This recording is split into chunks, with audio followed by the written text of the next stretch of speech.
पशुपति जगदीशा। ओम हर हर हर महादेव। गिरि कैलास निवास गण छन् सहचारी, शिव गण छन् सहचारी। मुंडमाला छगलामा, मुंडमाला छगलामा, रूप छ भयहारी। ओम हर हर हर महादेव। डमरु त्रिशूल सुशोभित प्रभु का दुई करमा, शिव प्रभु का दुई करमा।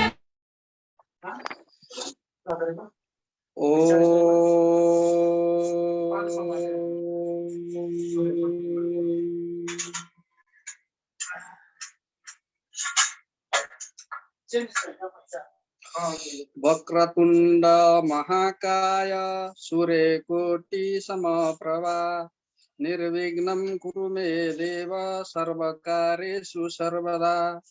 कर्पूर गौरम करुणावतारम संसारं सारं भुजगेन्द्रहारं सदा वसन्तं हृदयेरविन्दे भवं भवानी सहितं नमामि। नमस्कार। जय जय शम्भो हर हर महादेव सम्पूर्णमा। आजको यस पावन रात्रिको समयमा भगवान शिवशंकर महादेवको अनुकम्पाले आजको हाम्रो प्रेममय मिलन भइसकेको छ। सनातन गौ संरक्षण युएको भक्तिमय सत्संगमा हामी सदाझै आज पनि उपस्थित भइसकेका छौं। हरेक दिन सोमबारबाट शनिबारसम्म जुम भर्चुअल मार्फत अनि सनातन गौ संरक्षण परिवारको फेसबुकबाट प्रत्यक्ष प्रसारण हुने यस कार्यक्रममा यहाँहरु सम्पूर्णलाई एकमुष्ट रूपमा स्वागत गर्दछु। परम्परागत गाई पालन पोषण, कामधेनु गाईको संवर्धन तथा कामधेनु गाईबाट प्राप्त हुने दूध, दही, घिउ,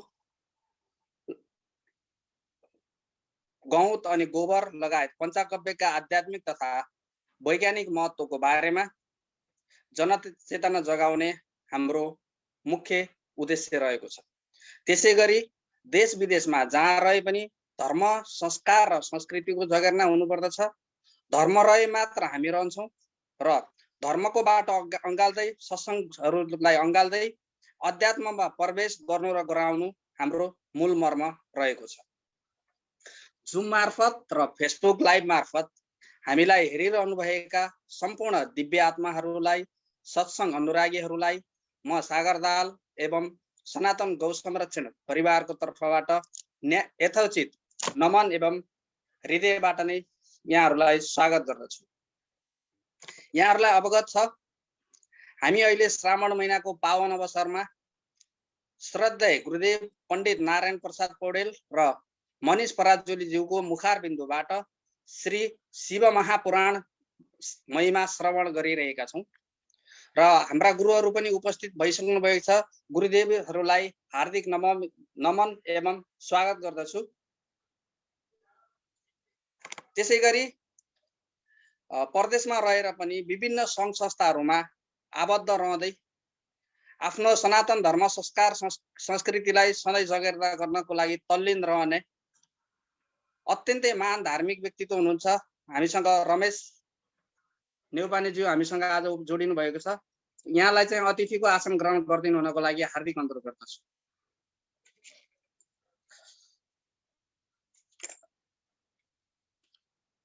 त्यसैगरी यस जुन सत्संगमा उपस्थित हुनुभएका सम्पूर्ण सत्संग अनुरागीहरूलाई र दिव्य आत्माहरूलाई यथास्थानमा यथोचित आसन ग्रहण गर्दै आजको कार्यक्रमलाई सभ्य र भव्य तरिकाले अगाडि बढाइदिनु हुनको लागि अन्त्यसम्म रहेर यस भागवत महिमाको श्रवण गरिदिनु हुनको लागि पनि हार्दिक अनुरोध गर्न चाहन्छु। अब ढिला नगरिकन स्वस्ति वाचन अगाडि बढाउनु हुनको लागि हाम्रा श्रद्धेय गुरुदेव मनिष पराजुली ज्यूलाई हार्दिक स्वागत गर्दछु। गुरुदेव। हर हर शम्भो शम्भो शिव महादेव शम्भो शम्भो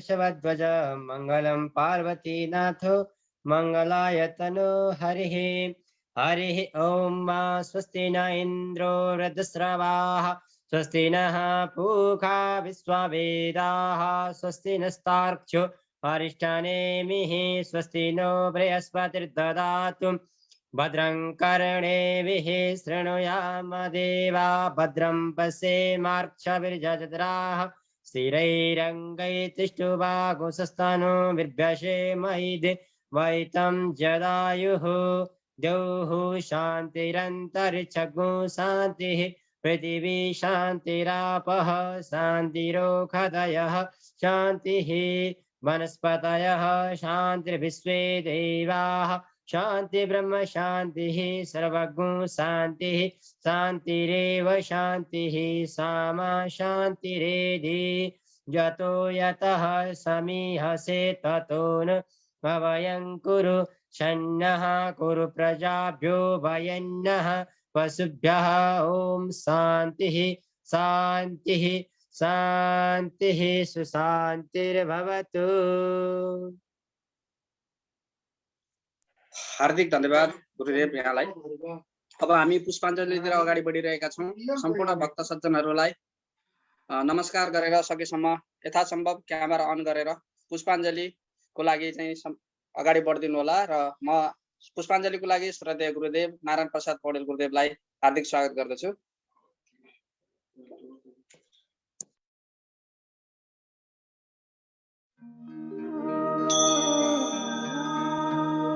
कर्पूरगौरं करुणावतारं संसारसारं भुजगेन्द्रहारं सदा वसन्तं हृदयारविन्दे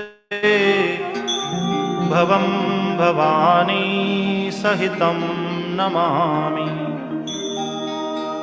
मङ्गलं भगवान् शम्भुः मङ्गलं वृषभध्वजः मङ्गलं पार्वतीनाथो मङ्गलाय तनूहरः।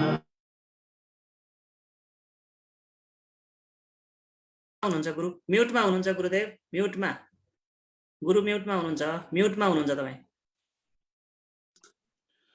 ॐ वन्दे देवो मापतिं सुरगुरुं वन्दे जगत्कारणं वन्दे पन्नगभूषणं मृगधरं वन्दे पशूनां पतिं वन्दे सूर्यशशाङ्कवह्निनयनं वन्दे मुकुन्दं प्रियं वन्दे भक्तजनाश्रयं च वरदं वन्दे शिवं शङ्करम्। आत्मा त्वं गिरिजामति सहचरा प्राणा शरीरं गृहं पूजाति विषयोपभोगरचना निन्द्रा समाधि स्थितिः संसार पदयो प्रदक्षिण विधि तोत्राणि सर्वा गिरो यद् यद् कर्म करोति तत् तत् अखिलं शम्भो तवाराधनम् ध्यायन् नित्यमयेश रजतगिरिनिभं चारुचन्द्रावतंसम् रत्नाकल्पज्वलांग परशुमृगवरामिति हस्तं प्रसन्नं पद्मासीन समन्त स्थितममरगणैः व्यग्राकृतिं वसानं विश्वाद्यं विश्वबन्धलिखिलभयहरं पञ्चवक्त्रं त्रिनेत्रं वन्दे बन्दनतुष्टमानसमति प्रेम प्रियं प्रेमदम् पूर्ण पूर्णकरं प्रपूर्ण निखिलम् ऐश्वर्यकवासं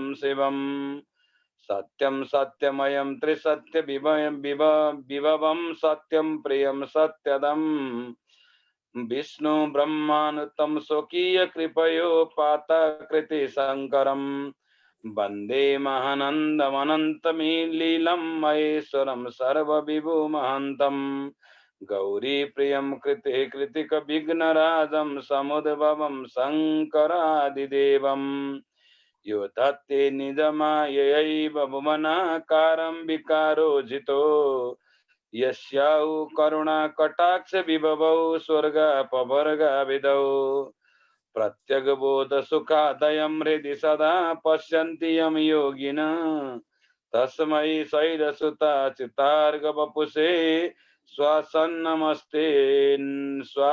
नमस्ते जसे इमानि पुष्पाणि मनोहराणि सुरासुराणामपि दुर्लभानि कल्पद्रुमादि द्रुमजानि तानि पुष्पाञ्जलिमेस्तसुखाय नित्यं ब्रह्मा मुरारी त्रिपुरान्तकारी भानु शशि भूमि सुतो बुधश्च गुरु च शुक्र शनिराहु केतव सर्वे ग्रहा शान्तिकरा शुभा भवन्तु।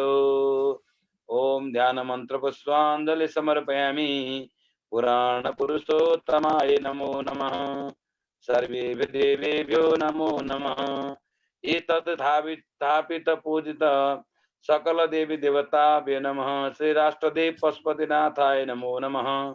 आदिशक्ति गुजेश्वरी भगवती महाकाली देव्यै नमो नमः।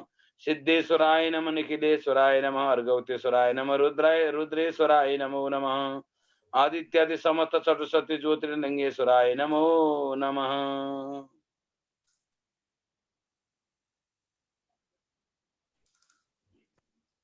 हरि कीर्तन गाउँदै गाउँदै वैकुण्ठमा जा।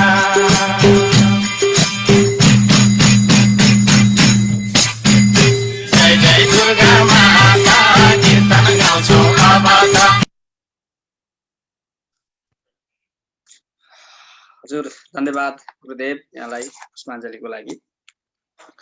अब हामी ढिला नगरिकन कथामा हामी प्रवेश गरिरहेका छौँ। पछिल्लो समयमा उपस्थित हुने आध्यात्मिक व्यक्तित्वहरूलाई एकमुष्ट रूपमा पुनः स्वागत गर्न चाहन्छु। र हिजो हामीले 13औं अध्यायमा विशेष गरेर सदाचार भनेको के हो र हामीले चाहिँ गर्नुपर्ने दैनिक क्रियाहरू के कसरी गरिन्छ भन्ने कथाको बारेमा हामीले श्रवण गरेका थियौं। र दैनिक रूपमा हामीले गरिने शौचादि कार्यहरूबाट लिएर गर्नुपर्ने ध्यान प्राणायाम लगायतका जति पनि हामीले दैनिक दिनमा चाहिँ गर्ने कार्यहरू छन् ती सबै चीजहरूलाई विशेष गरेर सदाचारमा रहेर गर्नुपर्ने तौर तरिकाहरू के छन् भन्ने कथा मार्फत गुरुदेवका मुखारबिन्दबाट हामीले सुन्ने अवसर श्रवण गरेका थियौं हिजो भने। आज हामी 14औं अध्यायलाई चाहिँ निरन्तर रूपमा अगाडि बढाउने छौं। यहाँहरु सम्पूर्णलाई पुनः म अवगत गराउन चाहन्छु। कार्यक्रमको बीचमा सकेसम्म हजुरहरूले चाहिँ अनम्युटमा रहेर क्यामेरा अन गरेर सत्संगको चाहिँ श्रवण गरिदिनु हुन म विनम्र अनुरोध गर्न चाहन्छु। र कथा सुन्दै गर्दा यदि यहाँहरुलाई कुनै पनि जिज्ञासा आयो भने हामी बीचमा हजुरहरूलाई लिंक उपलब्ध गराउने छौं। उक्त लिंक मार्फत हजुरहरूले आफ्ना जिज्ञासाहरू राख्दिनु होला र हामी हजुरहरूका लिंकलाई गुरु समक्ष पुर्याएर गुरुदेवबाट नै हजुरहरूले उक्त जिज्ञासाको चाहिँ समाधान पाउनुहुनेछ भन्ने आग्रह गर्दै अब ढिला नगरिकन 14 अध्यायलाई को चाहिँ हिजो हामीले श्रवण गरिसकेका छौं। अब हामी सिधा चाहिँ सायद यसको चाहिँ अनुवादतिर जान्छौं होला, हैन गुरुदेव? गुरुदेव एक अध्याय पाठ गरौँ प्रभु अनि त्यसपछि त्यहाँ अगाडि जाने। हुन्छ, त्यसो भए आज हामी 15औं अध्यायलाई चाहिँ पाठ गर्नेछौं। मनिष परेजाले गुरुदेव हजुरलाई चाहिँ म स्वागत गर्छु। कृपया पाठलाई अगाडि बढाउनु होला। ओम जय शिव ओंकारा प्रभु हरि शिव ओंकारा ब्रह्मा। मनिष गुरुदेव आनंदवने बसंतम आनंद कंदमृत पाप वृंदम वाराणसी नाथम नाथनाथम श्री विश्वनाथम शरणं प्रपद्ये। अवंतिकायां विहितावतारं मुक्ति प्रदानाय सज्जनानाम् अकाल मृत्यु परिरक्षणार्थं वन्दे महाकाल महासुरेशम्। वाणी गुणानुकतये श्रवणौ कथायाम् अस्तौ च कर्मसु मनस्तव पादयोर्न स्मृत्यां शिरस्तव निवास जगत प्रणामे दृष्टि सतां दर्शनेस्तु भवत्तनूनां। श्री हरे नमः। श्री परमात्मने नमः। श्री सांब सदा शिवाय नमः। सुतवाच शुद्धं गृहं समफलं देवयज्ञादिकर्मसु ततो दशगुणं गोष्ठं जलतीरं ततो दशगुणं तुलयस्तमूलकं ततो देवालयं विद्यातीर्थतीरं ततो दशगुणं नद्या तीर्थनद्यास्ततो दश सप्तगङ्गानदीतीरं तस्य दशगुणं भवेत् गङ्गा गोदावरी चैव कावेरी ताम्रपर्णिका सिन्धुश्च सरयूरेवा सप्तगङ्गा प्रकीर्तिताः ततोऽब्धितीरं दश च पर्वतानि ततो दश सर्वस्मादधिकं गेयं यत्र वा रोचते मनः कृते पूर्णफलं गेयं यज्ञदानादिकं तथा त्रेतायुगे त्रिपादं च द्वापरेर्धं सदा स्मृतं कलोपादं च विज्ञेयं तत्पादूनं ततोर्धके शुद्धात्मनः शुद्धदिनं पुण्यं समफलं विदुः तस्मात् दशगुणं विज्ञेयं रविसङ्क्रमणे बुधाः विशुभे तद्दशगुणं मयेन तद्दश स्मृतं तदृशा मृगसङ्क्रान्तौ तच्चन्द्रग्रहणे दश ततश्च सूर्यग्रहणे पूर्णकालोत्तमे विदुः जगत्रोपश्य सूर्यस्य विषयोगाच्युतरोगदम् तस्तद् विषय शान्त्यर्थ स्नानदन दपां सरे विषय शान्त्यर्थकाल तत्सकाल पुण्यद स्मृतः जन्मर्षे च व्रतान्ते च सूर्यरागोपमं विदुः महतां शङ्खकालश्च कोट्यक ग्रहणं विदुः तपोनिष्ठ ज्ञाननिष्ठ योगिनो यतयस्तथा पूजयाः पात्रमे ते हि पापसंशयकारणम् चतुर्विंशतिलक्ष्यं वा गायत्र जपसमेता ब्राह्मणस्य भवेत् पात्रं सम्पूर्णं फलभोगदं पाननात् पातनात् कत्रायतः इति पात्रं शास्त्रे प्रयुज्यते धातुश्च पातकात्राणात् पात्रमित्यभिधीयते गायकं त्रायते पात्रात् पातात् गायत्री तुच्यते हि सहायतार्हि नो लोकेस्मिन् परिसार्थं न यच्छति अर्थवान् हि यो लोके परिसार्थं प्रयजते स्वयं शुद्ध हि पुतात्मनां संत्रातुमर्हति गायत्री जप शुद्धो हि शुद्ध ब्राह्मण उच्यते तस्मतानि जपे होमे पूजायां सर्वकर्मणि दानं कर्म तथा तु पात्रं तु ब्राह्मणैर्हति अन्यस्य क्षुदितं पात्रं नारी नरमयात्मकं ब्राह्मणं श्रेष्ठमाहूय यत्काले सुसमाहितं तदर्थं शब्दमर्थं वा सद्बोधकमभिष्ठितम् इच्छापद प्रदानं च सम्पूर्णफलदं विदुः यत् प्रश्नानन्तरं दत्तं तदर्घं फलदं विदुः यस्यैव काय दत्तं स्यात् तत्पाद फलदं विदुः जाते मात्रस्य विप्रश्यति निवृत्तेर्दि जर्षवः तत्तमर्थमिभोगाय दुर्लोकोदशवार्षिकं वेदयुक्तस्य विप्रस्य स्वर्गे हि दशवार्षिकं गायत्री च युक्तस्य सत्ये दशवार्षिकं विष्णुभक्तस्य विप्रस्य दत्तं वैकुण्ठदं विदुः शिवभक्तस्य विप्रस्य दत्तं कैलासं विदुः तत्तल्लोको पभोगार्थं सर्वेषां दानमीष्यते दशाङ्गमन्यं विप्रस्य भानुवारे तदन्नरः परजन्मनि च आरोग्यं दशवर्षं समश्नुते बहुमानमताह्वानम् अभ्यङ्गं पादसेवनं वासोगन्धदर्शनं च कृतपुपरसोत्तरं षड्रसं व्यञ्जनं चैव ताम्बूलं दक्षिणोत्तरं नमस्तानुगमश्चैव स्वन्नदानं दशाङ्गकं दशाङ्गमन्यविप्रेभ्यो दशाभ्यो दशभ्यो वै ददन्नरार्कवारो तथारोग्यं तत्शतवर्षं समश्नुते श्रीहरये नमः सोमवारादिवारेषु तदद्वारगुणं फलैव अन्यदानस्य विज्ञेयं भूर्लोकपरजन्मनि सप्तस्वपि च वारेषु दशभ्यस्तु दशाङ्गकम् अन्नं तत्तशतं सर्वमारोग्यादिकम् अश्नुते एवं सतेभ्यो विप्रेभ्यो भानुवारे तदन्यरसहस्रवर्षम् आरोग्यं सर्वलोके समश्ने सहस्रेभ्यस्तथा तत्त्वायुतवर्षं समश्नुते एवं सोमादिवारेषु विज्ञेयं हि विपस्थिता भानुवारे सहस्रनाम गायत्री पूतचेतसामान्यतः सत्यलोको आरोग्यादि समश्ने आयुतानुता दत्त्वा विष्णुलोको समश्नुते अन्नं तत्तत्लक्षाणां रुद्रलोको समश्नुते बालानां ब्रह्मबुद्ध्या हि देयं विद्यार्थिभिर्नरैः यूनो हि विष्णुबुद्ध्या हि पुत्रकामार्थिभिर्नरैः वेदानं रुद्रबुद्ध्या हि देयं ज्ञानार्थिभिर्नरैः बालस्य भारती बुद्ध्या बुद्धिकामैर्नरोत्तमैः लक्ष्मीबुद्ध्या इव श्रेषु भोगकामैर्नरोत्तमैः विद्यासु पार्वती बुद्ध्या देवमात्मार्थिभिर्जनैः शिरवृत्तु सवृत्त्या च गुरुदक्षिणयार्जितं शुद्धद्रव्यमिति प्राहुः सत्पूर्णफलदं विदुः शुक्लप्रतिग्रहात् दत्तं मध्यमं द्रव्यमुच्यते कृषिवाणिज्यकोपेतमधमं द्रव्यमुच्यते क्षत्रियाणां विषां चैव शौर्यवाणिज्यकार्जितम् उत्तमं द्रव्यमित्याहुः शूद्राणां भृतगार्जितं स्त्रीणां धर्मार्थं द्रव्यं पैतृकं वर्धिकं तथा गवादीनां द्वादशीनां चैत्रादिषु यथाक्रमम् सम्भूय वा पुण्यकाले दद्यादिश्च समृद्धये गोभितिलैरण्याज भासो धान्य गुणानि च रौप्यं लवणकुष्माण्य कन्या द्वादशकं तथा गोदानात् तत्यगभ्येन गोमयेन उपकारेण धनधान्याद्याश्रितानां दुरितानां निवारणं जलस्नेहाद्याश्रितानां दुरितानां तु गोचरे जलैः कायिदादि त्रयाणां तु क्षीरदद्याजगैश्च तथा से तेषां पुष्णिश्च विज्ञेयो हि पिबश्चिता भूतानां तु प्रतिष्ठार्थं मिह च मुत्र च द्विजा तिलदानं बलार्थं हि सदा मृत्युञ्जय विदुः हिरण्यं जठराग्निस्तु वृद्धिदं वीरितं तथा आचपुष्टिकं विद्या वस्त्रमायुष्करं विदुः धान्यमन्त्रं धान्यमन्यं समिद्यार्थं मधुराहारतं गुणं रौप्यं ऋतु विवृद्ध्यर्थं षड्रसार्थं तुलावणं तुलाभरणं सर्वं सर्वसमृद्ध्यर्थं कुष्माण्डं पुष्टितं विदुः प्राप्तितं सर्वभोगानामिह चामुत्र च द्विजाः यावज्जीवनमुक्तं हि कन्यदानं तु कदं पानसाम्रकपित्थानं वृक्षाणां फलमिव च कदल्यद्दौ सदीनां च फलं गुल्मोद्भवं तथा मासादीनां च मुद्गानां फलं शाकादिकं तथा मरीचि सरसपाद्यानां शाकोपरकर्णं तथा यदृशो यत्फलं सिद्धिं तद्देयं हि विवसिता श्रोत्रादीन्द्रियतृप्तिश्च तदेव विवसिता शब्दादित सभोगार्थं दिगादीनां चतुष्टिदा वेदसाधनं समादय बुद्ध गुरुमुखा स्वयं कर्मणां फलमस्ति इति बुद्धिराह ऋतक्यमुच्यते वन्द्रादभयात् बुद्धि श्रद्धोया च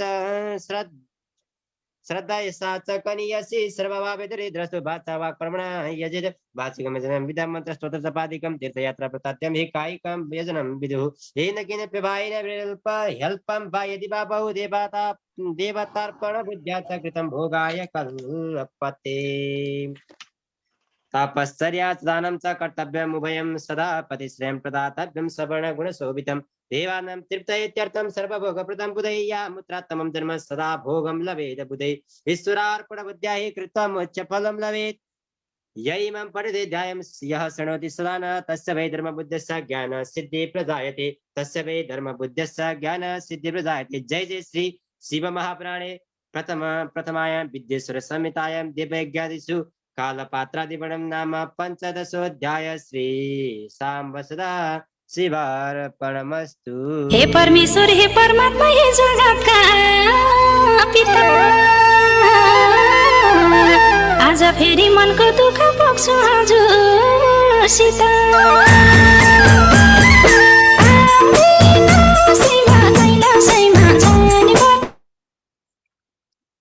जय होस्। ॐ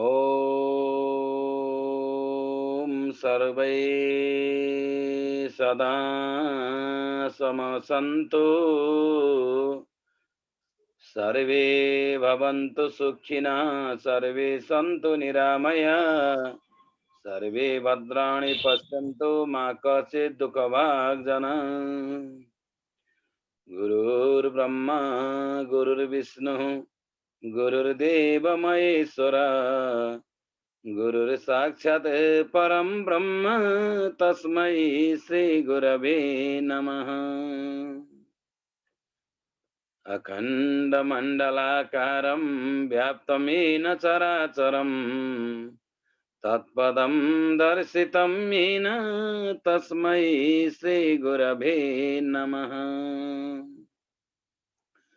ध्यानमूलं गुरुर्मूर्ति पूजामूलं गुरुर्पदं मंत्रमूलं गुरुर्वाक्यं मोक्षमूलं गुरुर्कृपा।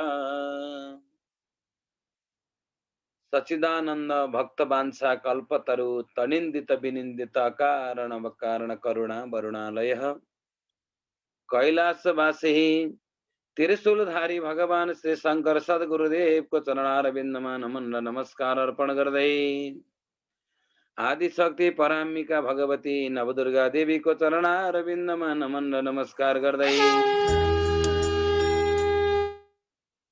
महामाया सरस्वती जगदम्बिका विद्या की देवी सरस्वतीलाई नमन नमस्कार गर्दै यस जुम भर्चुअल सत्संग मार्फत भगवान शिव को यो श्रावण महीना यो पावनी महीना को कथा सत्र र भगवान शिव को महिमा श्रवणार्थ पाल्नु भएका समस्त ध्यानीजन ज्ञानीजन योगीजन श्रद्धेय गुरुजन उपस्थित सम्पूर्ण भक्तहरूलाई यथायोग्य नमन र नमस्कार अर्पण गर्दै अब हामी आजको कथामा प्रवेश गर्दैछौं। पूर्व प्रसंगमा अनेक हामीले जब बिहानदेखि बेलुकासम्म गर्नुपर्ने प्रत्येक दिन गर्नुपर्ने नि यो सदा आचार भनेको सधैँभरि गरे नि एउटा आचार विचार सिद्धान्तलाई श्रवण गरेका थियौं 14औं अध्यायमा 13औं अध्यायमा भने अब आज 14औं अध्यायमा हामीले के सुन्दै छौं त आजको व्याख्या र विस्तार भने शिव महिमामा अग्नि यज्ञ आदिको वर्णन गरिँदैछ। अग्नि यज्ञ भनेको के हो र यो अग्नि यज्ञ कसरी गर्नुपर्छ कसले गर्नुपर्छ अहिले यतापट्टि नैमिसारण्य क्षेत्रका बीचमा ऋषि यतापट्टि रुद्रप्रयाग क्षेत्रका बीचमा सौनकादि ऋषिलाई सुतजीले बताउनु भएको छ यो शिव पुराण एक गुरुले बताउने अर्को शिष्यले सुन्ने अब यो गुरु परम्परामा चल्दै चल्दै आएको प्रसङ्ग हो र यही प्रसङ्गमा रहेर हामीले सकेसम्म शिव पुराणका प्रत्येक अध्यायलाई यथाशक्ति सबै सुनाउने जमर्को गरिरहेका छौँ। किनभने बीचमा खण्डित काहीँ भयो भने त्यो वास्तविकता बुझ्न गाह्रो हुन्छ। भक्त सज्जनवृन्द, यथार्थ र सबै वास्तविकतालाई बुझ्यो भने त्यसबाट मनन गर्न सजिलो हुन्छ कि सबै सुनेर कुनै पनि नछुटाइकन सुनियो भने पक्कै पनि त्यहाँबाट एउटा तत्त्वज्ञानको प्राप्ति हुन्छ। र यही तत्त्वज्ञान प्राप्ति गर्नको लागि यथासम्भव सकेसम्म हामीले शिव पुराणका प्रत्येक अध्यायलाई श्रवण गराउँदै अगाडि बढिरहेका छौँ। र यहाँहरू त बडो भाग्यमानी हुनुहुन्छ। यतिखेर ओछ्यानमा हुँ गरेर निदाउने पनि हुनुहुन्छ। अनेक प्रकारबाट कुनै केही नसालु पदार्थ खाएर झुमेर बस्ने पनि हुनुहुन्छ।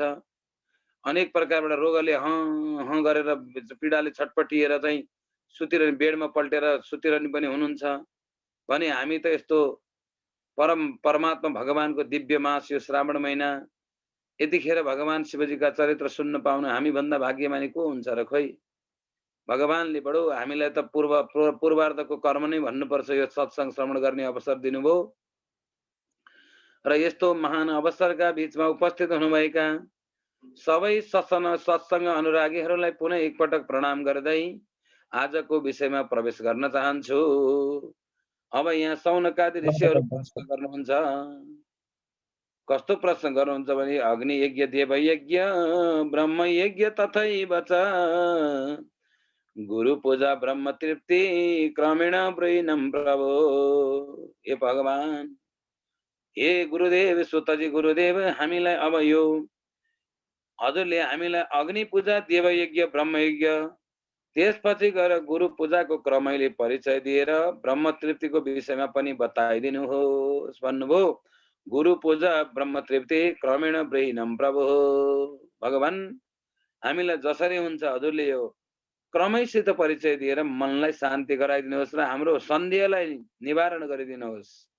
मनमा एउटा प्रकारको सन्देह उत्पत्ति हुन्छ। हरेक कुरा सुन्दै गएपछि अब के हुन्छ होला, अब के हुन्छ होला, अब के आउँछ होला भन्ने खालको एउटा सन्देह हुन्छ र यो सन्देहलाई हजुरले निराकरण गरिबक्सोस्। हे गुरुदेव, हजुर त ब्रह्म ज्ञानी हुनुहुन्छ, तत्त्व ज्ञानी हुनुहुन्छ भनेर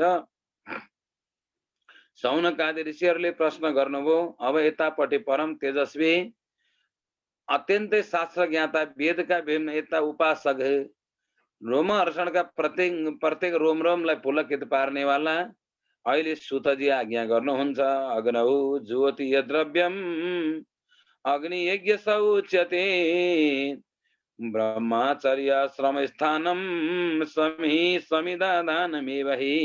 सुतजी भन्नुहुन्छ, हे मुनीश्वर हो, कुनै कर्ताले अग्निमा जुन घिउ चामल आदिको द्रव्य हवन गर्दछ यसै प्रक्रियालाई नै अग्नि यज्ञ भनेर वर्णन गरिन्छ।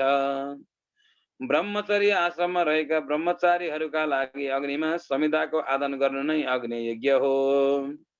जसले ब्रह्मचर्यमा सीमित रहेर बसेको हुन्छ, ब्रह्मचर्य पालन गरेर ब्रह्मचर्य नियममा बसेको हुन्छ, त्यस्ता व्यक्तिहरूले त्यो समिदा आदान भनेको समिदाको हवन गर्नु नै अग्नि यज्ञ हो भने गृहस्थी कर्म गर्नेहरू जसले खेतीपाती गरेको हुन्छ, अन्न आयता उब्जनी गरेको हुन्छ, यस्ता व्यक्तिहरूले चाहिँ जुन चरु भनिन्छ हामीले त्यसमा अनेक प्रकारले घिउ भयो, जौ भयो, तिल भयो, चामल भयो लगायत अहिले जडीबुटी पनि मिसेर अनेक प्रकारको हवनीय द्रव्य बनाएर अनि त्यसले स्वाहाकार लगाएर हवन गरेर अब जुन अग्निलाई त्यो स्वाहाकार गरेर हवन गरेछौँ त्यसैलाई नै अग्नि यज्ञ भनिएको छ भन्नुहुन्छ। यतापट्टि गएर समिदग्नौ व्रताध्य च विशेष यजनादिकम प्रथमा स्वामिनामेवं यावदौ उपासनम द्विजः।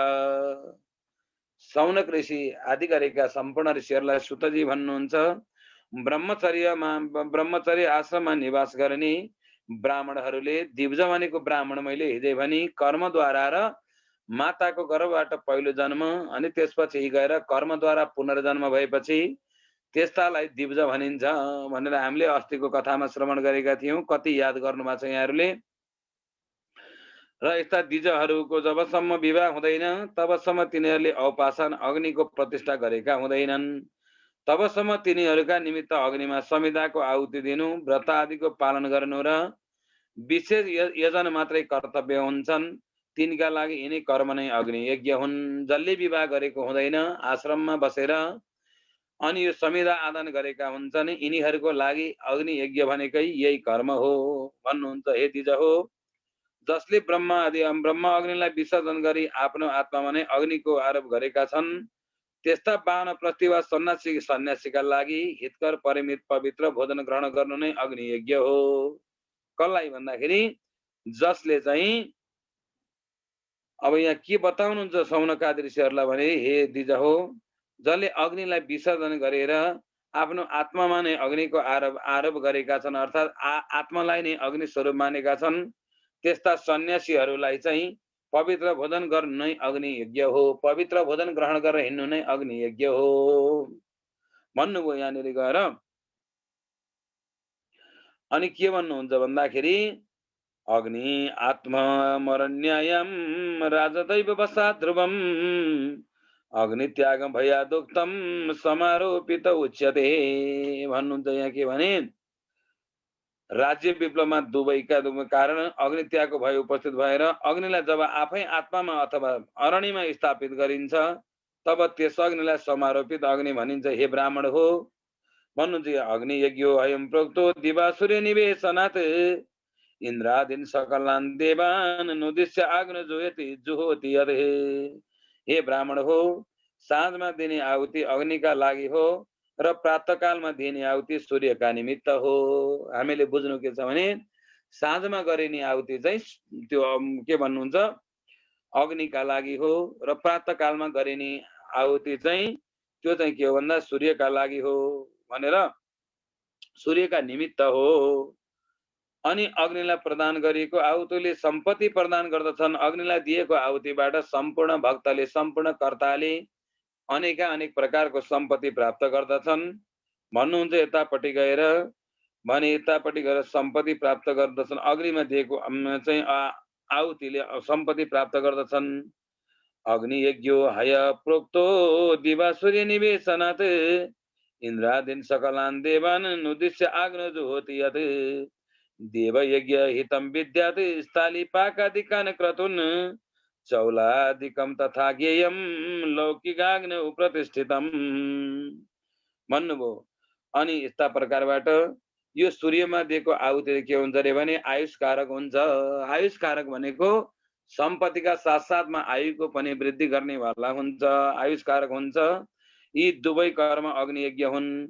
इन्द्र आदि गरिएका 33 यतापट्टि देवताका उद्देश्यले अग्निमा आहुति प्रदान गर्नुलाई देव यज्ञ भनिन्छ। इन्द्र आदि गरेका सम्पूर्ण देवी देवताहरूलाई सम्झेर गर्ने त्यो जुन आहुति छ त्यस्तो प्रकारको आहुति दिएर गरिने यज्ञलाई देव यज्ञ भनिन्छ। भने स्थाली पाकद्वारा सम्पन्न गरिने चूडा कर्म उपनयन विवाह आदि संस्कारका साथै शालीन पौष्टिक यज्ञहरू लौकिक उपनयन विधा आदि इत्यादि गरेर गरिने जुन यज्ञ छ यसलाई पनि देव यज्ञ भनेर वर्णन गरिन्छ।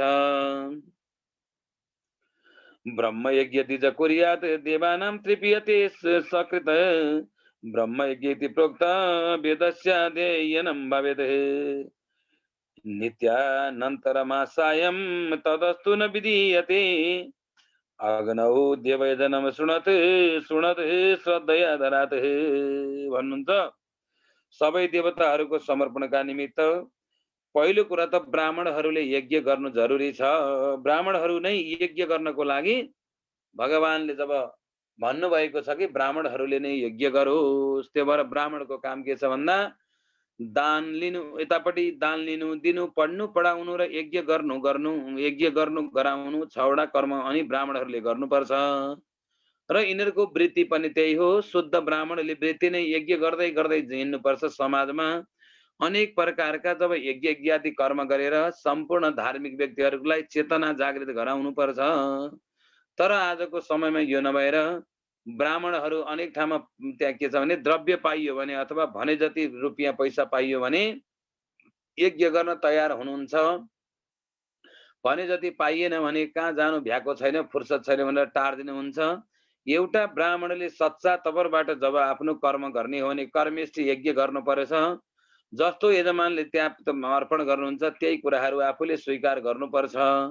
ब्राह्मणले कहिले पनि ज्याला तोकेर कर्म गर्नु हुँदैन, यति लिन्छु भनेर भन्दै हिँड्नु हुँदैन। यो ब्रह्म कर्म विपरीत हुन्छ। यहाँ सौनक आदि गरेका ऋषिहरूलाई सुतजी बताउनुहुन्छ।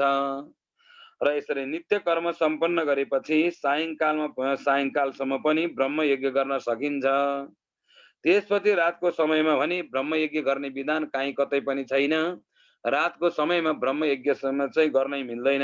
अब तपाईहरू श्रद्धा र आदरका साथ अग्नि बिना नै गरिने देव यज्ञको विषयमा श्रवण गर्नुहोस्।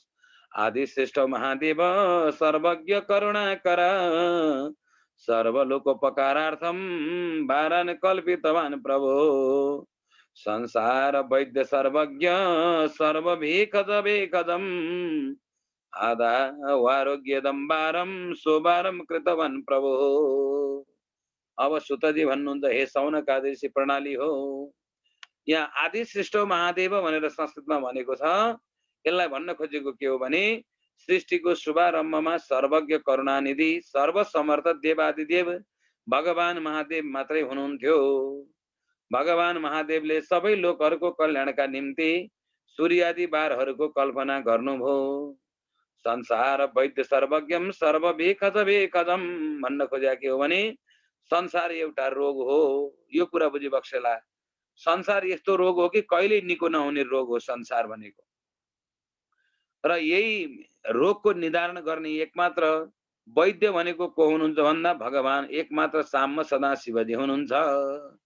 संसार रोगको औषधि भनेको संसार रोगको उपचार भनेको एकमात्र भगवान साम्य सदा शिवजी हुनुहुन्छ। उहाँ भनेको सर्वज्ञ हुनुहुन्छ।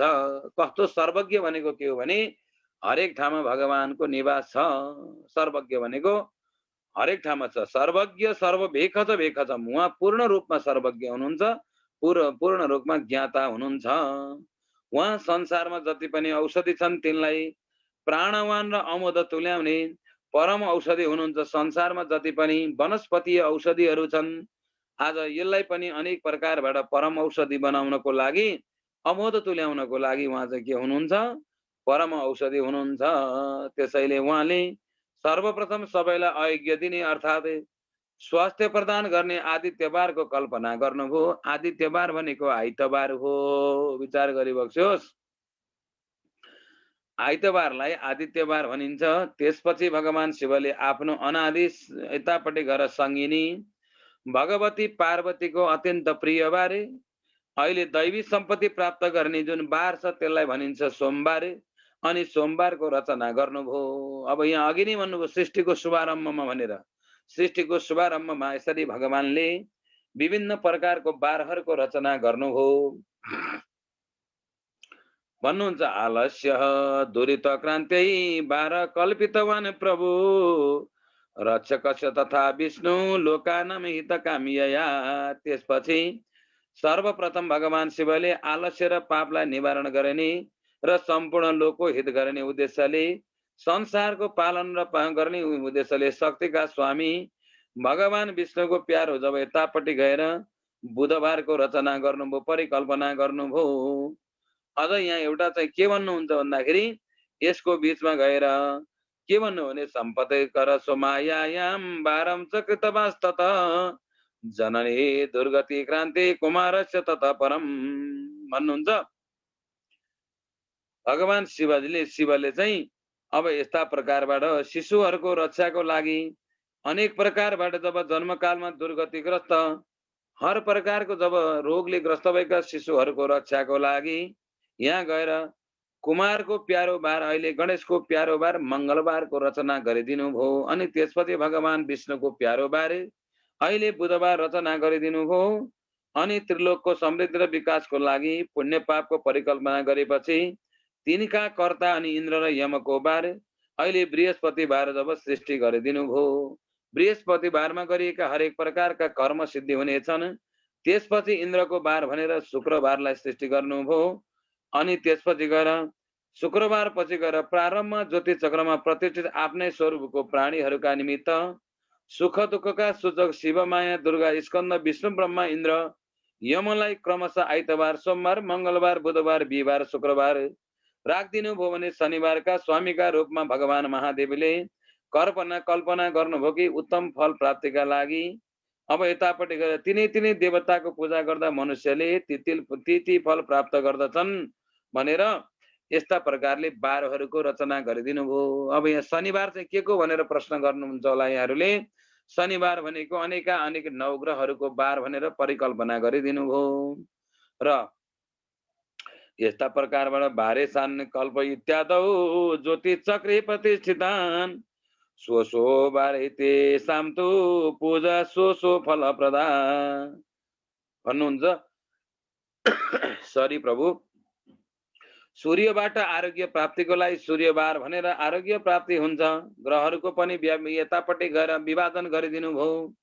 सूर्यबाट आरोग्य प्राप्ति हुन्छ, चन्द्रमाबाट सम्पत्ति प्राप्ति हुन्छ, मङ्गलबाट व्याधि शमन हुन्छ, व्याधि नाश हुन्छ, बुधबाट वृष्टि हुन्छ, बृहस्पतिबाट आयुको वृद्धि हुन्छ, शुक्रबाट योग र शनिबाट मृत्यु निवारण जस्ता फल प्राप्त हुन्छन्।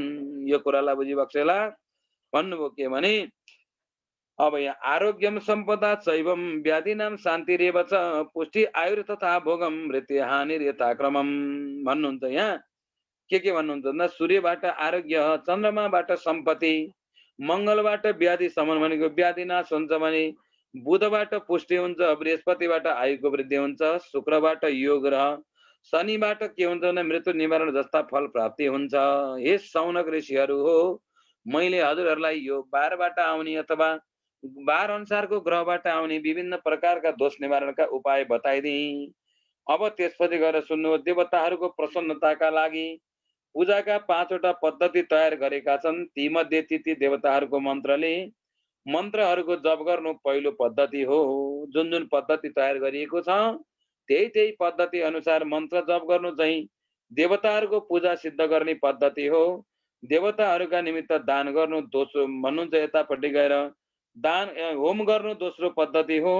अनि त्यसपछि देवताहरूका निमित्त दान गर्नु भनेका तेस्रो पद्धति हो। जसले कर्म गर्न चाहन्छ भने पहिलो पद्धति भनेको पूजा हो, दोस्रो पद्धति भनेको के भन्दा हवन गर्नु हो, तेस्रो पद्धति भनेको दान गर्नु हो। अनि उनीहरूको खुसियालीको लागि तप गर्नु भनेको चौथो पद्धति हो। तपस्या गर्नु भनेको चौथो पद्धति हो।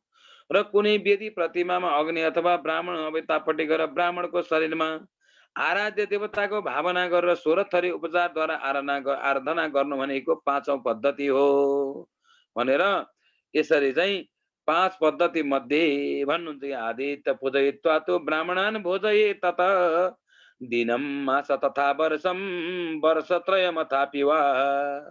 यहाँ के भन्नुहुन्छ भने उक्त 5 पद्धति मध्ये उत्तर उत्तम मानिएका छन्, अर्थात् 5 पद्धतिलाई उत्तम मानिएका छन्। त्यस मध्येमा पनि मन्त्र जप भन्दा होम उत्तम हुन्छ। सबभन्दा पहिलो के हुन्छ भन्दा जप भन्दा होम उत्तम हुन्छ, होम भन्दा दान उत्तम हुन्छ, दान भन्दा तपस्या उत्तम हुन्छ, तपस्या भन्दा विभिन्न आधारमा देवताको षोडशोपचारद्वारा गरिने पूजा आराधना उत्तम हुन्छ।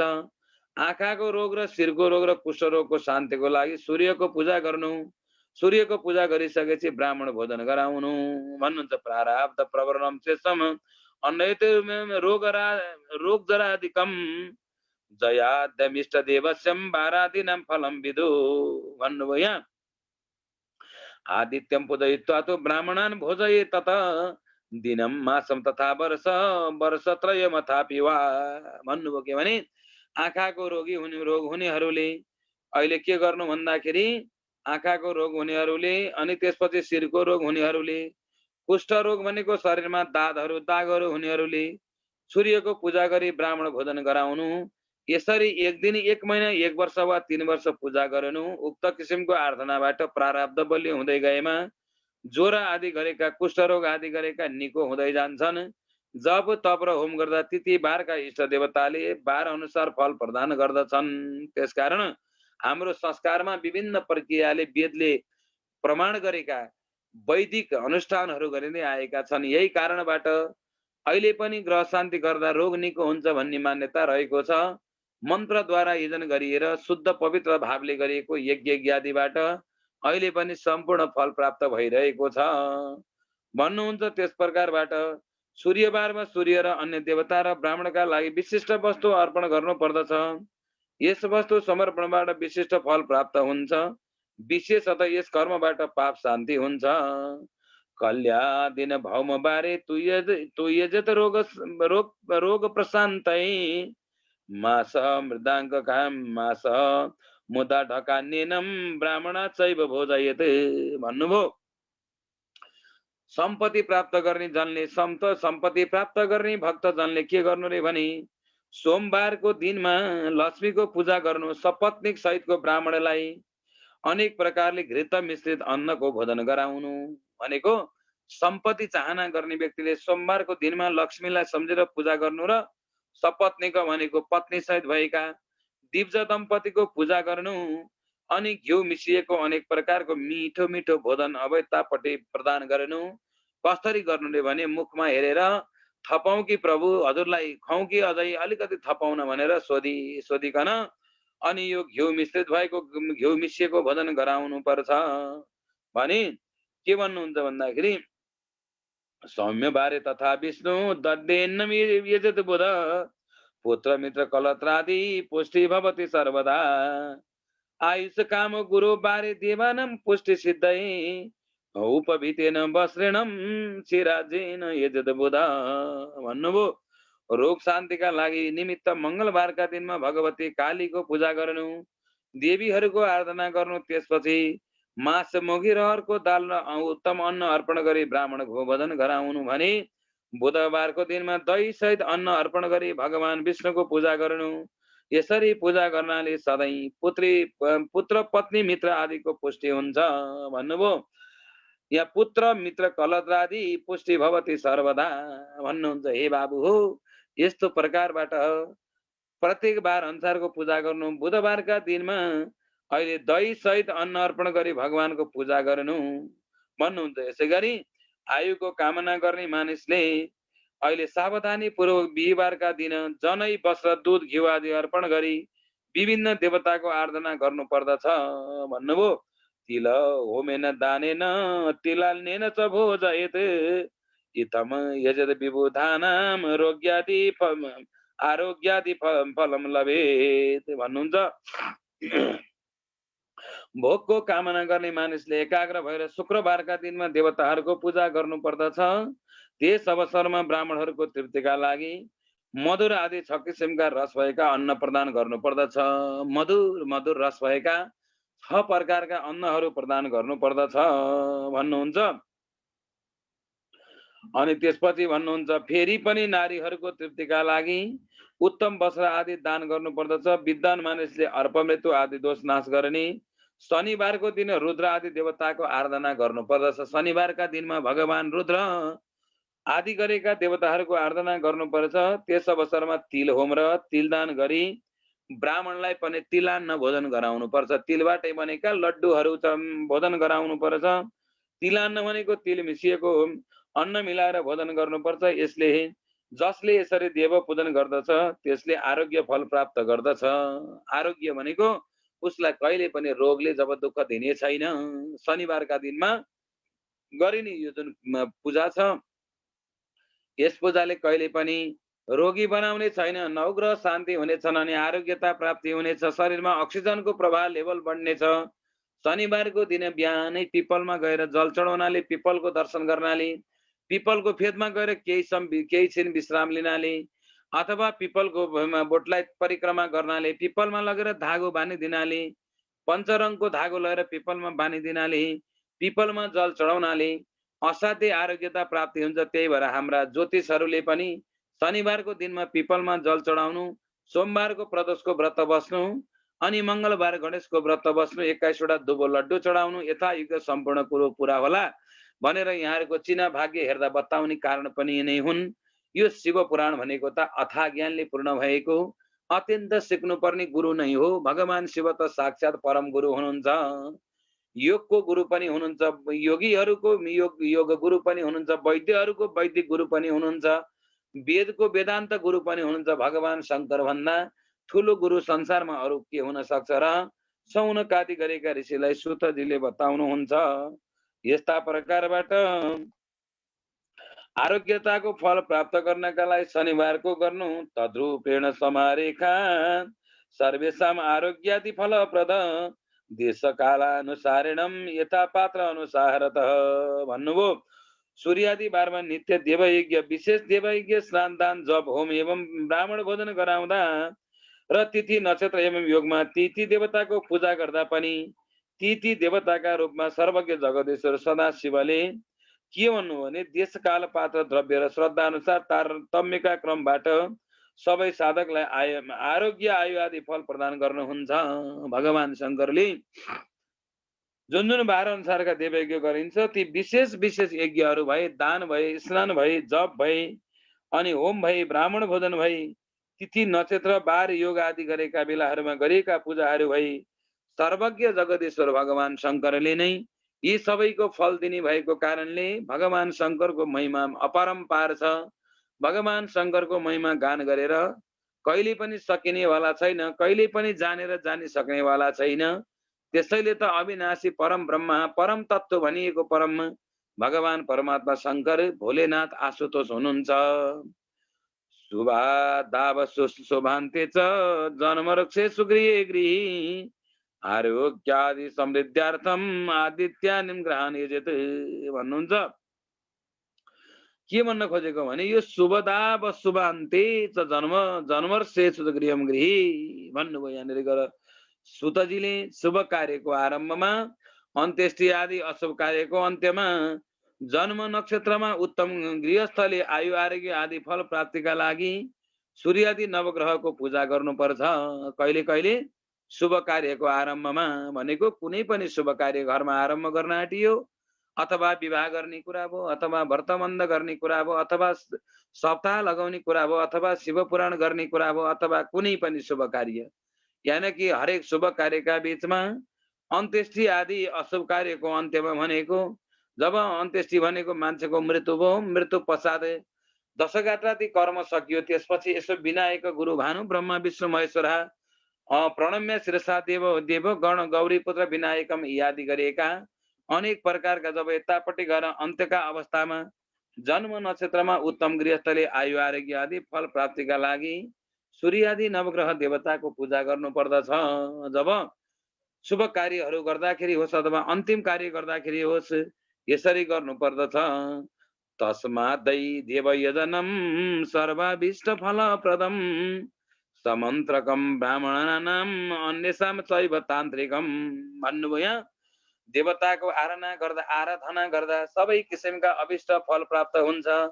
ब्राह्मणहरूले, क्षत्रियहरूले, वैश्यहरूले मन्त्र उच्चारण पूर्वक देव पूजा गर्नु पर्दछ। अब पूजा गर्ने क्रममा के छ भन्दा बिना मन्त्रले गरिएको पूजा भगवानमा प्राप्ति हुँदैन। हत्तपत्त लिएर गएर थालभरि अबिर केसरी जम्मा गरेर, अक्षताहरू जम्मा गरेर, फुलहरू धेरै खोजेर, लड्डुहरू, मिठाईहरू, फलफुलहरू किस्तीभरि हालेर लिएर गएर बिना मन्त्रले लौ भगवान भनेर राख्दियो भने भगवानले त्यो प्राप्त गर्नु हुँदैन।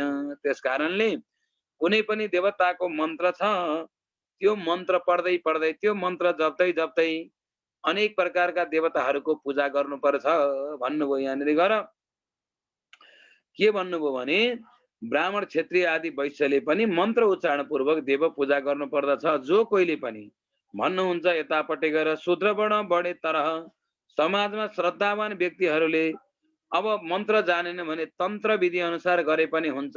तन्त्र मन्त्र यन्त्रले जसरी गरे पनि हुन्छ। तन्त्र मन्त्र भन्दा ठुलो छैन कुनै ज्ञान, तन्त्र मन्त्र भन्दा ठुलो छैन कुनै ज्ञान, त्यही तन्त्रले हृदयमा बसौँ भगवान, त्यही मन्त्रले हृदयमा बसौँ भगवान। यो पनि शिवको, त्यो पनि शिवको, यो पनि शिवको, त्यो पनि शिवको, सारा संसार शिवको, मै पनि शिवको, सारा संसार शिवको, मै पनि शिवको। भजौँ शिवलाई, भजौँ शिवलाई, जिन्दगीको भर छैन जपौँ शिवलाई, भजौँ शिवलाई, भजौँ शिवलाई, जिन्दगीको भर छैन भजौँ शिवलाई। लौ त मेरो परमात्मा परमेश्वर, मैले हजुरलाई अनेक प्रकारको जब तन्त्र यन्त्र मन्त्र विधि सारा सिकाउँदै सुनाउँदै अगाडि बढे। सौनकादि ऋषि प्रणाली हो, बाँकी प्रसङ्ग के सुन्ने इच्छा छ भन्दै हुनुहुन्थ्यो। यहाँ गएर सौनकादि ऋषिहरूले सोध्नुहुन्छ, दरिद्र तपसा देवान ये जे दाढ्यो धने नहीं, पुनः ऐश्वर्य विदम धर्मम कुरुते श्रद्धया सह।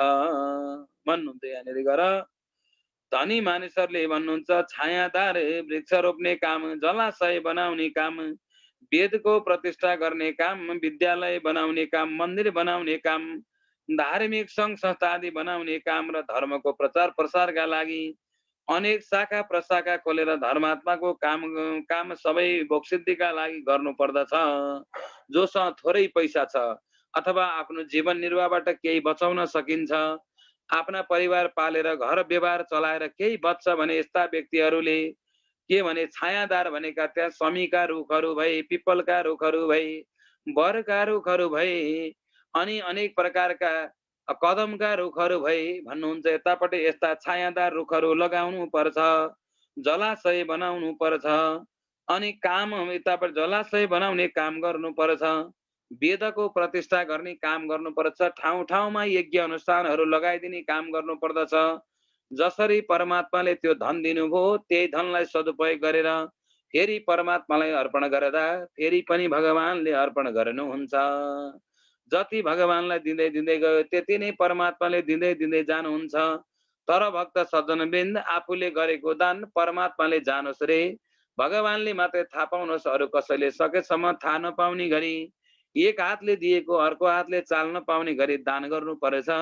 यस्तो गर्नाले सर्वसिद्धि प्राप्ति हुन्छ, इच्छा लागेको काम पूर्ण हुन्छ, भोग सिद्धि प्राप्त हुन्छ। अन्त्यमा गएर परमात्मा भगवान शिवजीको त्यो शिवलोक प्राप्त हुन्छ भनेर सौनकादि ऋषिहरूलाई सुतजीले बताउनु भयो।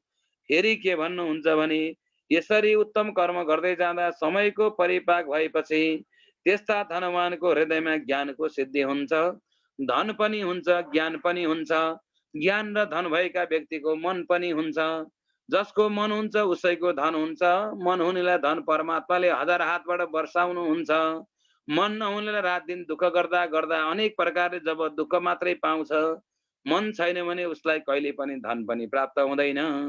त्यो भएर मन अगाडि बढाउनु पर्छ, मनन गर्नुपर्छ, चिन्तन गर्नुपर्छ। जसले भन्नुहुन्छ यतापट्टि यम हे शृणुते आज्ञा शृणुते ध्यायम पठते व नरो दिजा श्रवणस्योपकर्ता च देवयज्ञ फलम लभेत। के भन्नुहुन्छ भने, हे सौनकादि ऋषि हो, जसले विद्येश्वर संहिता अन्तर्गतको यो 4औं अध्याय पाठ गर्दछ अथवा श्रवण गर्दछ र श्रवण गराउँछ, यसले देवयज्ञको फल प्राप्त गर्दछ। आजको कथा सुन्नाले मात्रै पनि भगवान सम्पूर्ण देवताहरूको यज्ञ गरेको फल प्राप्ति हुन्छ भनेर यस्ता प्रकारबाट अहिले भगवान परमात्मा शिवजीको दिव्य महिमा र चरित्र यता रुद्रप्रयागका बीचमा सौनकादि ऋषिहरू बडो हजारौं वर्षमा नसकिने यज्ञ आरम्भ गरेर ओम नमः शिवाय मन्त्र जप्दै बस्नुभएको थियो भने अहिले सुतजीले पनि ओम नमः शिवायको मन्त्र जप्दै जप्दै यस्ता प्रकारबाट यो यज्ञलाई जब निरन्तरता दिइकन अगाडि बढ्नु भएको छ भने हामीहरू पनि यता कोही यता दुबईबाट जुटेका छौँ, कोही नेपालका विभिन्न ठाउँबाट जुटेका छौँ, कोही देशका कुना काप्चाबाट जुटेका छौँ।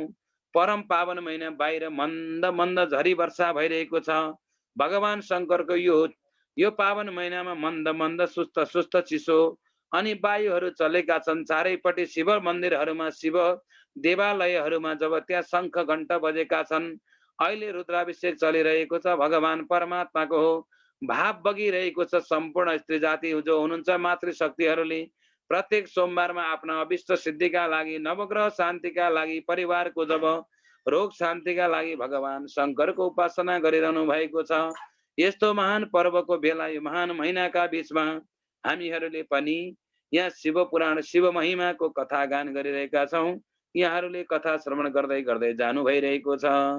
धन्य छ परमात्मा, हे ईश्वर, आज प्रारब्धको हो पूर्व जन्मको भागले होला सायद हामी यसरी रात्रिका समयमा जुटेर परमात्माको यो भक्ति भावलाई यसरी पस्किन पाउनु र ग्रहण गर्न पाउनु यो बडो सौभाग्यको कुरा हो भन्दै 14औं अध्यायलाई विश्राम गर्दै अब 15औं अध्यायमा प्रवेश गर्नुभयो। एक बार सबैले भनौं जय बोलो भगवान शंकर भोले बाबाको, सबैले जय जयकार गरौं। अब यो जय गर्दै गर्दै हामी अब 15औं अध्यायमा प्रवेश गरेका छौं। अब यतापट्टि गएर यहाँ के कुरा हुन्छ भन्ने विषयमा अब धैर्यपूर्वक श्रवण गरौं। त यहाँनिर गएर देशादिन क्रमशो ऋषिहरू सोध्नुहुन्छ, देशादिन क्रमशो सुत सर्वार्थ वित्तम भनेर यहाँ ऋषिहरू सोध्नुहुन्छ, हे परमात्मा, हे गुरुदेव, हजुर त तत्त्वज्ञानी हुनुहुन्छ, ब्रह्मज्ञानी हुनुहुन्छ, हजुर सबै कुरा जान्नुहुन्छ, सबै विषयको ज्ञाता हुनुहुन्छ भन्न खोजेको हो। देशादिन क्रमशो सुत सर्वार्थ वित्तम, प्रभु हजुर त असाध्य विज्ञ हुनुहुन्छ, सबै कुरो जान्नुहुन्छ, सबै विषयका ज्ञाता हुनुहुन्छ। त्यसैले देवयज्ञ सम्पन्न गर्नका लागि क्रमशः अब उत्तम देश कुन हो र उत्तम स्थान कुन हो बताइ बक्सियोस् भनेर सुतजीलाई शौनक आदि ऋषिहरूले सोध्नुहुन्छ। उत्तम देश कुन हो र उत्तम भन्नुहुन्छ, यतापट्टि गएर स्थान कुन हो बताइदिई बक्सियोस् भन्दा सुतजी आज्ञा गर्नुहुन्छ। शुद्धम गृह समफलम देवयज्ञादि कर्मसु भन्नुभयो सुतजीले। के भन्नुभयो भने, हे मुनि हो, देवयज्ञादि कर्महरूमा सबभन्दा पहिलो त आफ्नो घर हो। सामान्य फलदायक आफ्नो घरमा गरेको यज्ञले सामान्य फलदायक दिन्छ भने गौशाला आदि गरेको स्थान घरभन्दा बाहिर गरेको हो। अब जब यज्ञले 10 गुणा फल प्राप्त गर्दछ भने यतापट्टि जलतिरम ततो 10 भन्नुहुन्छ, अनि जलाशयको तीरमा गरिने देवयज्ञबाट गौशाला भन्दा 10 गुणा धेरै फल दिन्छ। ततो देवालय विद्यात तीर्थतिरम ततो 10 ततो 10 गुणम नद्यास तीर्थ नद्यास ततो 10 भन्नुभयो। यहाँनिर गर जुन ठाउँमा बेल अनि तुलसी एवं पिपलको वृक्षको मूल रहेको हुन्छ त्यस्तो ठाउँमा रहेको जलाशय तभन्दा माथि 10 गुणा धेरै फल प्राप्त हुन्छ। तीर्थभूमिको तटले बेल आदि गरेको वृक्षहरू भएको ठाउँभन्दा 10 गुणा धेरै फल प्रदान गर्ने। तीर्थ तटभन्दा तीर्थ नदीको तटले 10 गुणा धेरै फल दिन्छ। तीर्थ नदीको तीरभन्दा सप्तगंगा भनिने 7 नदीहरूको संगममा गरेको ब्रह्म यज्ञले 10 गुणा फल प्राप्ति हुन्छ। र यो यज्ञ गर्ने ठाउँ पनि जति पुण्य छ, देव क्षेत्र छ, शिव क्षेत्र छ, त्यो देवधाम र शिवधाममा 10 गुणाको दरले वृद्धि भएर जब 10 गुणाका दरले फल प्राप्ति हुन्छ भनेर आज्ञा गर्नुहुन्छ।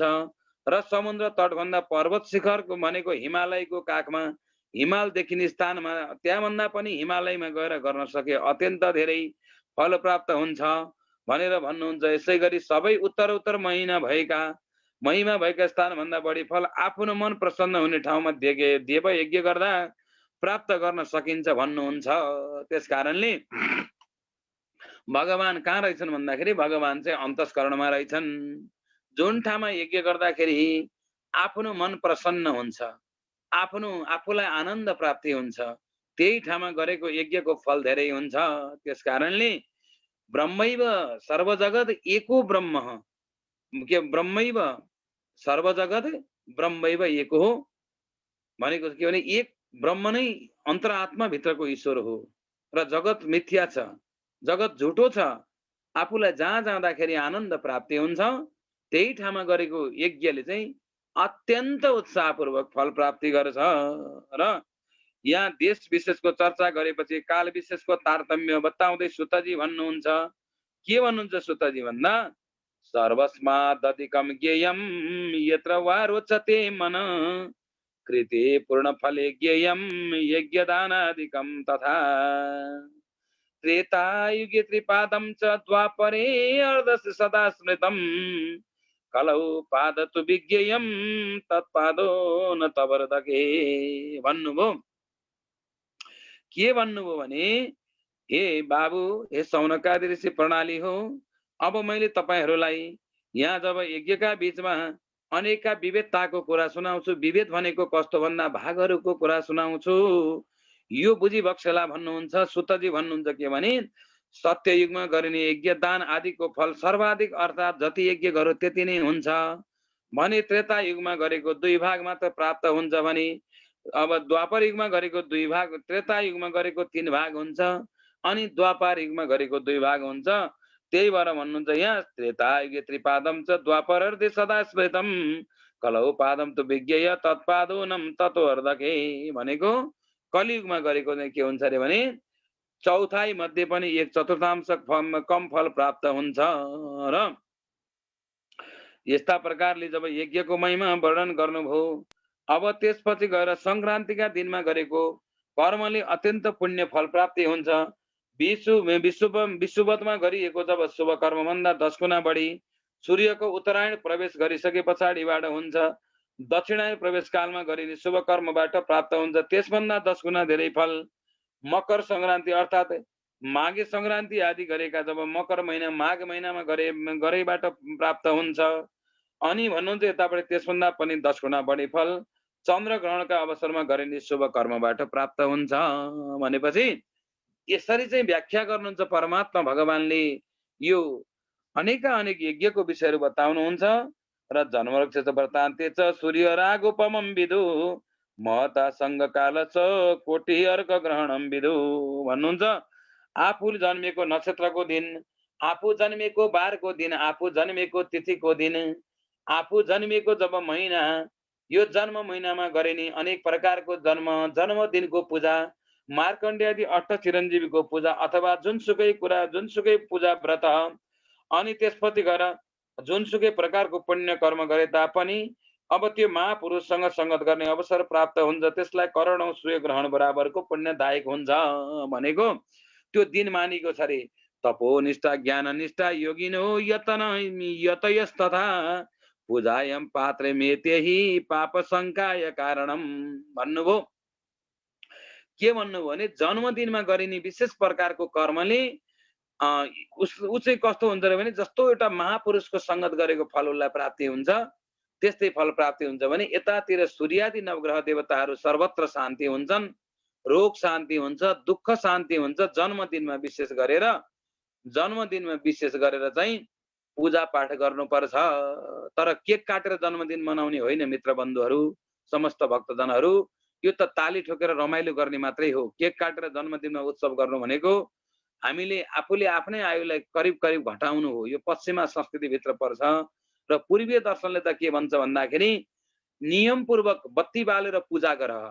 कमसे कम 1 वर्ष म बुढो भई, अब मैले चाहिँ भगवानको संग्रह गर्नुपर्छ, आध्यात्मिक क्षेत्रलाई अवलम्बन गर्नुपर्छ। पोहोरको भन्दा अहिले म धेरै उमेरले पक्का भएको कारणले अब म ध्यानस्थ बन्नुपर्छ भन्ने खालको भान राख्नुपर्छ। त्यहाँ हामीले चाहिँ विभिन्न प्रकारको चाहिँ उत्शृङ्खल गतिविधि गरेर त्यो आफ्नो नाम त्यहाँ लेखेर हतियार लगाएर त्यसलाई काट्नु भनेको कहाँसम्म जायज हो या उचित हो, यो यहाँहरूले मूल्याङ्कन गर्ने विषय हो। हुन त म यसको विरोधी होइन, तर पनि मैले यहाँहरूलाई एउटा प्रसङ्गवश आएको कुरालाई चाहिँ मैले अलिकति उजागर मात्र गर्न खोजेको हो। र यहाँ के भनिन्छ भन्दाखेरि त्यस्ता दिनहरूमा सकिन्छ भने ज्येष्ठ नागरिक भनेका वृद्धहरूलाई भोजन गराउने, बालकहरूलाई चक्लेट मिठाई बाँडेर खुसी बनाउने र आशीर्वाद लिने, वृद्धहरूलाई भोजन गराएर आशीर्वाद लिने, भगवानको पूजा गरेर आशीर्वाद लिने, गुरुजनहरूको आशीर्वाद लिने, धेरैभन्दा धेरै आशीर्वाद लिन। लौ त प्रभु 1 वर्ष म वृद्ध भएँ, हुँदै गएँ, बुढेसकाल लाग्यो, अब मलाई कुनै प्रकारको रोग कष्ट छिटै नलागोस्, प्रवेश नगरोस्, सारा देवी देवताहरूले शक्ति प्रदान गर्नुहोस् भनेर उपासना गर्ने, आराधना गर्ने हो। जन्मदिनमा यसरी गरिएको पूजामा के हुन्छ अरे भन्दाखेरि अनेक सत्सङ्गमा महान पुरुषहरूसँग सत्सङ्ग गर्ने अवसर प्राप्त हुन्छ। करोडौं सूर्य ग्रहण बराबरको पुण्यदायक फल प्राप्ति हुन्छ। सूर्य ग्रहणमा गरेको जुन स्नान जति छ त्यस्तै प्रकारको फल प्राप्ति हुन्छ भन्नुहुन्छ यहाँ। र वास्तवमा महान तपस्वी, महान ज्ञानी, विद्वान, योगी, सन्यासीहरू संगति, पूजा र सकारात्मकका पात्र हुन्छन्। यस्तै महापुरुषहरू आफ्नो प्रभाव विशेषका कारण पापनाशका कारणहरू बन्दछन्। यसै गरी जुन ब्राह्मणले 24 लाखको संख्यामा गायत्री जप गरेको छ र अथवा गायत्री पुनः चरण गरेको छ त्यो पनि उत्तम पात्र हो। अब पात्र कस्तो हुनुपर्छ त? अब दान दिने पात्रको कुरा गर्दै हुनुहुन्छ। पात्र भनेको दान दिने कुरा बुझी बक्सला यहाँ भन्दै हुनुहुन्छ।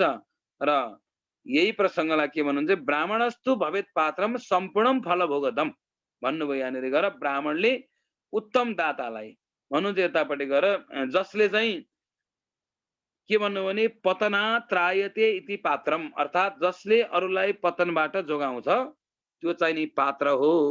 अब अहिले चाहिँ के भनिन्छ भने राम्रो कुरो गर्यो भने नि बाहुनलाई आफ्नो स्वार्थ सिद्ध गर्नलाई एउटा ऊ बनायो लिएर हिँडो, होइन यो होइन, त्यसो भन्नु त्यो होइन। ब्राह्मणको काम भनेको के छ भन्दाखेरि ज्ञान दिनु, मन्त्र दिनु, त्यसपछि गएर चाहिँ आफ्नो संस्कार आचार विचारमा रहनु, यज्ञ गर्नु गराउनु, दान लिनु दिनु, पढ्नु र पढाउनु। अघि नै मैले पहिलो प्रसङ्गमा उद्गार गरेँ, यी कर्म जसले गरेर हिँड्छ र निष्ठापूर्वक भनेको उसले चाहिँ आफ्नो ध्यानपूर्वक हरेक कर्म गरेर हिँडेको छ र उसले चाहिँ समाजलाई केही न केही दिन्छु भनेर आध्यात्मिक बाटोलाई अवलम्बन गरेर आफ्ना सारा कामहरूलाई बिर्सेर हिँडेको छ भने त्यो चाहिँ एउटा वैदिक ब्राह्मण हुन्छ।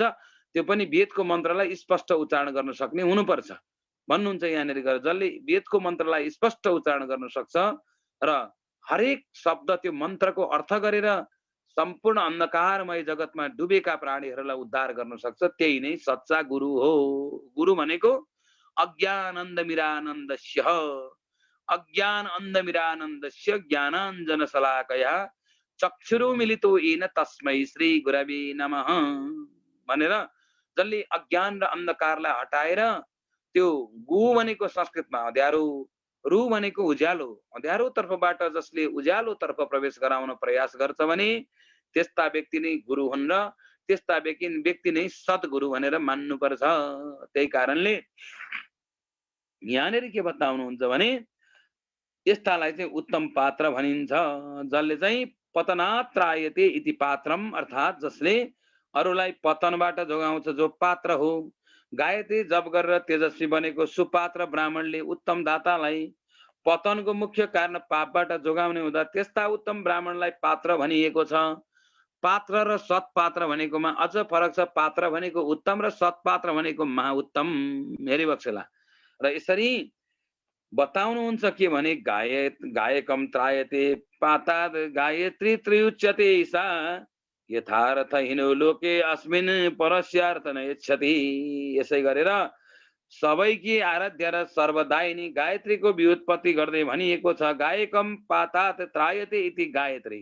यो गायत्री किन भनिएको भनेर यहाँहरूलाई कतिलाई जिज्ञासा पहिलेदेखि लाग्यो होला। गायत्रीको अर्थ यहाँ पद र ध्यन्त धातुहरू जोडिएको छ र गायत्री बनेको छ कस्तो भने गायकम पाता त्रायते इति गायत्री भनेको छ। गायकम पाता त्रायते इति गायत्री अर्थात् आफ्नो गायक वा उपासकलाई पतनबाट जसले रक्षा गर्दछिन्। आफ्नो उपासकलाई रक्षा गर्ने मन्त्रको सिद्धान्त नै गायत्री हो, अर्थात् नाम नै गायत्री हो। अब गायत्री किन जप्नु पर्ने रहेछ भन्ने विषयमा आजबाट यहाँहरू छर्लङ्ग हुनुपर्छ र भोलिबाट काँधमा जनै युएको ठाउँ भए पनि विश्वका कुना कुना जुनसुकै ठाउँमा भए पनि गायत्रीको जप गरिनुपर्छ। कम्तीमा हामीले सुनेको सार त्यो हुन सकोस् कि भोलि नेपाल आउँदाखेरि कम्तीमा एउटा ध्यानस्थ बनेर आफ्नो आँगनको डिलमा बसेर तल्लाहारे माहलारे पल्लाहरूलाई आनन्दले गायत्री सुनाएर श्रवण गराएर सुनेका कुराहरूलाई त्यहाँ पलेटिक कसेर जप्दाखेरि ओहो फलानु विदेश बसेर आउँदा यति ज्ञानी बनेर आएछ नि, म त यहीँ जन्मिएको, अब मलाई धिक्कार छ भनेर उसले त्यो आभास गर्न सकोस्, ताकि भोलि फर्केर नेपालमा आउँदाखेरि एउटा योगी बनेर आउन सकियोस्, एउटा तपस्वी बनेर आउन सकियोस्, एउटा ध्यानी बनेर आउन सकियोस्। श्रद्धेय गुरुवर आचार्य राजन शर्मा भीमसेन सापकोटाको अभियान पनि यही हो।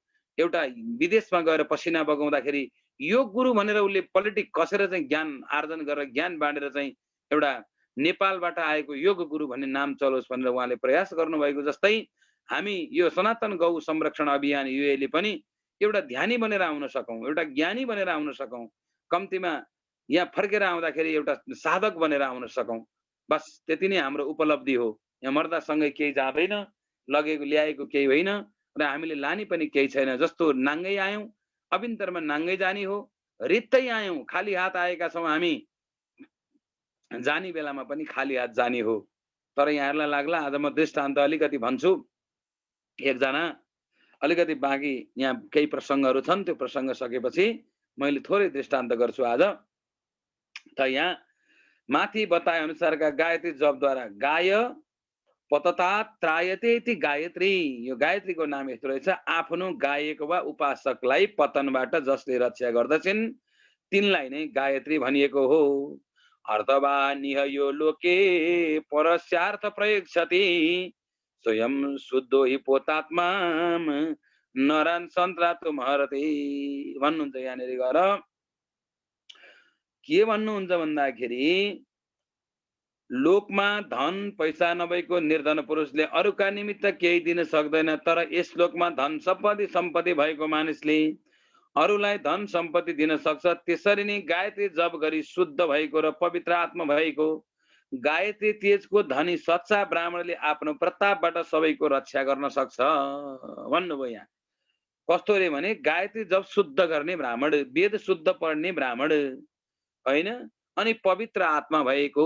आत्मा पवित्र भने के भने सबैलाई समान देख्ने, जड भरत जस्तो। भागवतमा जड भरतको प्रसङ्ग आउँछ नि।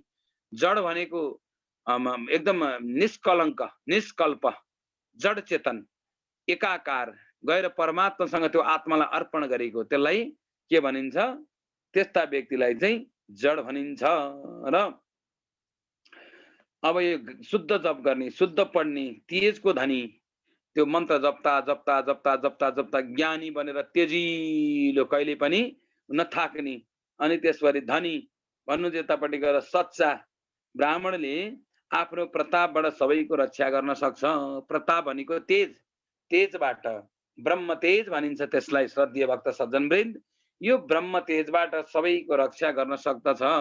र यो ब्रह्म तेजले के गर्छ भन्दाखेरि एउटा आस्तिक भाव नास्तिक भागबाट आस्तिक भावमा प्रवेश गराउँछ।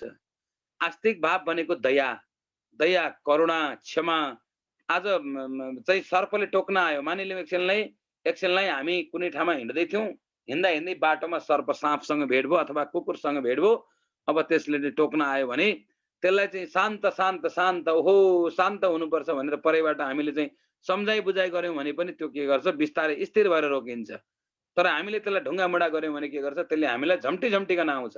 भनेपछि यस्तो परम ज्ञान, परम तत्त्व, परम शक्ति भएको मन्त्र साधनाहरू हामीसँग छ, तर हामी चाहिँ दुःख पायौँ भनेर आज यी संसारबाट चाहिँ आफ्नो गृहस्थी परिवार सारा छोडेर आज हामी चाहिँ अन्य देशमा चाहिँ गएर पसिना बगाइरहेका छौँ। यो हाम्रो कत्रो दुःखको कुरा हो। हामी ज्ञानी गुरुको देश, हामी चाहिँ गुरु नै गुरु, हाम्रा सद्गुरुहरूले आर्जिएको देश, मन्त्र साधना छोडेको हाम्रा ऋषि सभ्यता, ऋषि परम्परा, पराज्ञान, तत्त्वबोध, अनेक प्रकारका शास्त्र ग्रन्थहरू लेखिएको भूमि, पराशर मुनिले तपस्या गरेको क्षेत्र, वेदव्यासले सिद्धि प्राप्ति गरेको स्थान, वेदव्यासको जन्मस्थान, अनि त्यसपछि गौतम बुद्ध जन्मिएको देश। आहा, यस्ता यस्ता सुन्दर प्रकृतिले दिएका हाम्रा ऋषि परम्परा, तत्त्वज्ञान र पराज्ञानलाई छोडेर हामीले बुझ्न नसक्नु हाम्रो कमजोरी हो, हामीले नखोज्नु हाम्रो कमजोरी हो।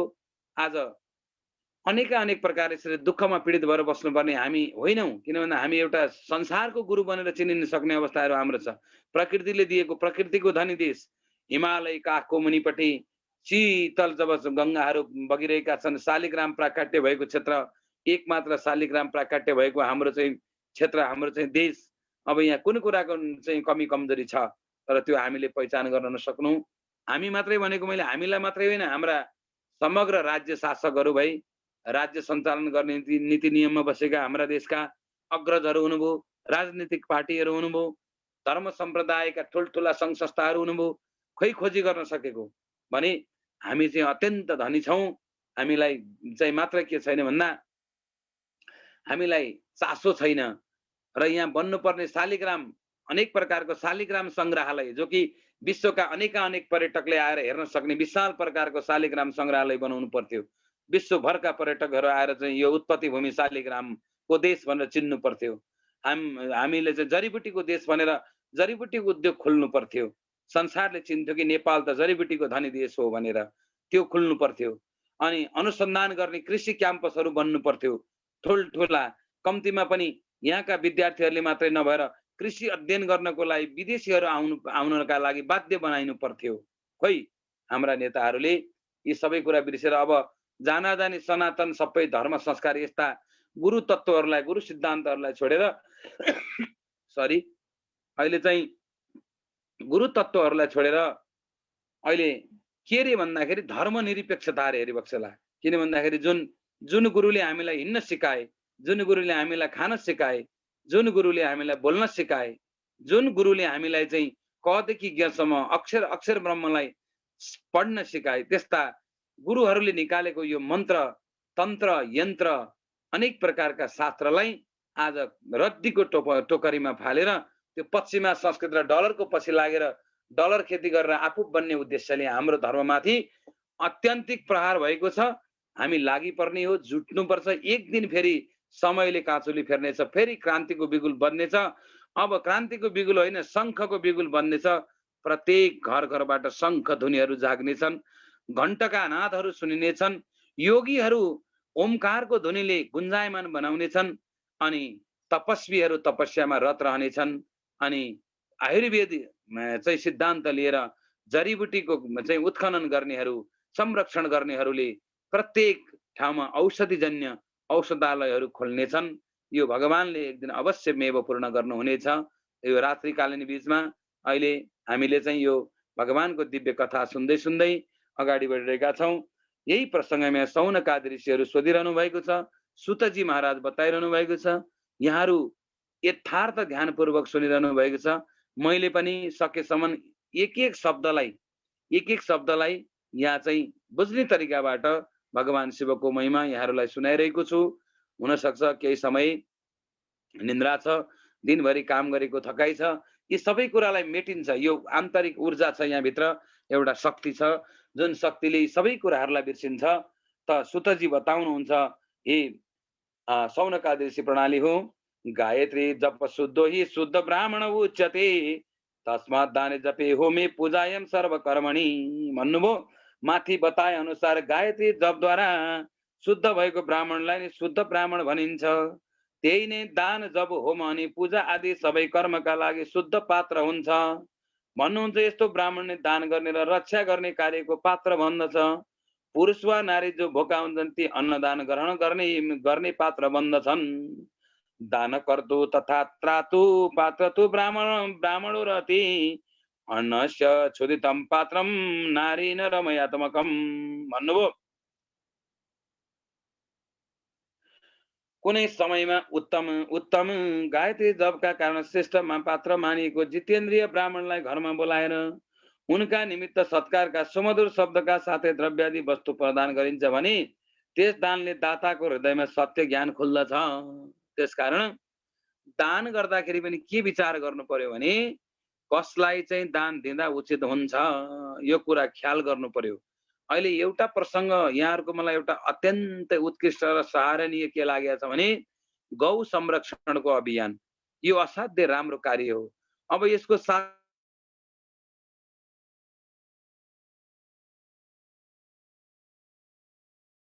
ठुल्ठुला आश्रमहरूको परिकल्पना, किन भन्दा त्यो आश्रमहरूको परिकल्पना गरेर ठाउँ ठाउँमा यज्ञशालाहरू बनाएर गौशालाहरू बनाएर एउटा विश्वभरिको एउटा चाहिँ फन्ड, एउटा चाहिँ होल टिम, यसलाई चाहिँ एउटा गौ संरक्षण अभियान र धर्म संरक्षण अभियान अर्थात् वैदिक अनुसन्धान परिषद एउटा बनाएर यो वेदलाई अनुसन्धान गर्दै गर्दै ठाउँ ठाउँमा गौशाला, ठाउँ ठाउँमा यज्ञशाला, ठाउँ ठाउँमा आयुर्वेदिक परीक्षण केन्द्र, ठाउँ ठाउँमा जडीबुटी खेती, यस्तो एउटा बृहत प्रोजेक्ट बनाएर अगाडि बढ्यौँ भने हामी जस्तैबाट आवाज उठ्ने हो। हिजोका हाम्रा समयहरूमा पनि अनेक प्रकारका राजनीतिक परिवर्तनहरू विदेशमा बसेर नै भएका थिए। देश छोडेर नै सबै भारतका बनारसदेखि हरेक क्षेत्रमा बसेर परिवर्तनहरू आएका थिए। एक दिन एउटा सिङ्गो सानो सलाइको काँटेले ठुलै मुढालाई जलाएर खरानी बनाइदिनेछ। यस्ता अभियानहरू बोकौँ, एक ठाउँबाट होइन 1000 ठाउँबाट हामी जुटेर अगाडि बढियो भने अवश्य में हामीले चाहिँ एउटा सार्थकता प्राप्त गर्न सक्छौँ भन्दै भन्नुहुन्छ यहाँ, हे उत्तम मुनि हो जुन दान सेवकका निमित्त दिन्छ त्यसबाट 1/4 मात्र फल पाइन्छ। भन्नुहुन्छ यतापट्टि गएर दान गर्दा पनि विचार गरेर गर्नुपर्छ। भन्नुहुन्छ अहिले गएर आदित्यबारका दिन भनेको आइतबारका दिन 10 जना ब्राह्मणलाई दशाङ्क अन्नदान गर्ने मानिस 100 वर्षसम्म स्वस्थ रहन्छ। सोमबारका दिनमा पनि आदित्यबारमा स्वस्थ र दशाङ्क अन्नदान गर्ने, दशांश अन्नदान गर्ने मानिसहरू 12 अनुसारको फल प्राप्ति हुन्छ। अन्नदानबाट प्राप्त हुने पुण्यका कारण अर्को जन्ममा पृथ्वीमा शुभ फलको भोग गर्न पाइन्छ। त्यसकारणले भोकालाई अन्न, नाङ्गालाई वस्त्र अनि रोगीलाई औषधि, यही नै संसारको रीत हो र यही प्रकारको दान गर्नाले विभिन्न कुराहरू प्राप्त हुन्छ। दान गर्ने कुराहरू बताउनुहुन्छ। जुन दाताले रविवारका दिनमा दशांश भएको प्रक्रिया अँगालेर अन्न दान गर्छ भने त्यो दाता अर्को जन्ममा निरोगी भएर 10 वर्षसम्म शुभ फल भोग गर्न समर्थ हुन्छ भन्नुहुन्छ। यता सुतजी बताउनुहुन्छ सौनक आदि गरेका ऋषिहरूलाई अनि सूर्यबार आदि 7 बारहरूमा 10 जना ब्राह्मणलाई दशाङ्ग अन्नदान गर्ने नि अर्को जन्ममा 100 वर्षसम्म बार अनुसारका आरोग्य लक्ष्मी पुष्टि आदि फल प्राप्ति गर्दछ भने यसै गरी सोमबार मंगलबार बुधबार बिहिबार पनि विभिन्न प्रकारका दानहरू बताइन्छ भने शुक्रबार पनि त्यही अनुसारको दानहरू बताइन्छ भने यी उक्त सबै वस्तुको दान गर्नाले सबै किसिमको समृद्धि प्राप्त हुन्छ। जे बताइएको छ अन्न फल द्रव्य आदि इत्यादि हैन सबै कुरा दानका महत्त्वहरू बताइन्छ। सबभन्दा शुद्ध र पवित्र दान के हो? त्यो चाहिँ मन दान हो। जसले शुद्ध र पवित्र भावले मन दान गर्न सक्छ त्यो भन्दा शुद्ध र पवित्र दान अरु कुनै पनि हुन सक्दैन र सबभन्दा उचित दान भनेको चाहिँ मन दान हो। र त्यो जसले त्यो मनलाई दान गर्न सक्छ, मनभित्र रहेका भावनाहरूलाई दान गर्न सक्छ, ती वचनवाणीहरूलाई दान गर्न सक्छ, ती शब्दवाणीहरूलाई दान गर्न सक्छ, झन् त विद्या दान हैन, विद्या दान पनि महत्त्वपूर्ण छ। मन दानको कुरो चाहिँ सबभन्दा ठुलो र शुद्ध मन पवित्र मन दान गर्नु नै के भन्दाखेरि मनुष्यको कारण बन्ध र कारणको मोक्ष हो भन्नुहुन्छ। मन एव मनुष्याणाम कारणम बद्ध मोक्षयो भनेर अनेक अनेक तर्क दिनुहुन्छ। र विद्वान पुरुषहरूले यस्ता विभिन्न प्रकारको दान गर्नुपर्छ। जस्तै कुबिन्डो भयो अनि त्यसपछि गएर भन्नुहुन्छ कट्टर भयो, आँप भयो, वृक्षहरूका बिरुवा भए, केराहरू भए, औषधि आदि लहरा गुच्छा आदिमा फल्ने फल भई, मुगी मास भए, अनेक थरीका साग मरिच सर्स्यौं आदिका सागपात सामानहरू भई, अनि जुन जुन ऋतुमा जे पाइन्छ त्यही चिजहरू भई, यस्ता यस्ता चिजहरू दान गर्नाले भन्नुहुन्छ। अहिलेपट्टि गएर जुन विद्वान पुरुषहरूले जुन जुन वस्तुबाट श्रवण चक्षु आदि इन्द्रियहरूको तृप्ति हुन्छ ती वस्तुको दान गर्नुपर्छ। आफूले आँखाले देख्दाखेरि जुन वस्तुले त्यो आँखालाई तृप्त गराउँछ अथवा कानहरूलाई जुन वस्तुहरूले तृप्त गराउँछ यस्ता यस्ता वस्तुहरू दान गर्नुपर्छ। जस्तै कथा सुनेर तृप्त भयो भने पुस्तक दान गर्नुपर्छ, पुराणका पुस्तकहरू दान गर्नुपर्छ, अथवा हेरेर तृप्त भयो भने जुन कुरा हेर्दाखेरि आनन्द हुन्छ त्यही कुरा दान गर्नुपर्छ। जस्तो जस्तो व्यक्तिहरूले जब जुन जुन कुराबाट आफू तृप्त हुन्छ त्यति प्रकारको दान गरिन्छ भने तिनले दातालाई विविध फल प्राप्त गराउँछन्। 10 दिशालाई जब यता 10 दिशाका अधिष्ठाता देवतालाई इन्द्रियहरूका अधिष्ठाता देवताहरूलाई तृप्त तुल्याउँछ भन्नुभयो। बन्धुराज भयाद बुद्धि श्रद्धा साच कनियसै सर्वा भावे दरिद्रस्तो वाचा वा कर्मणाम यजेत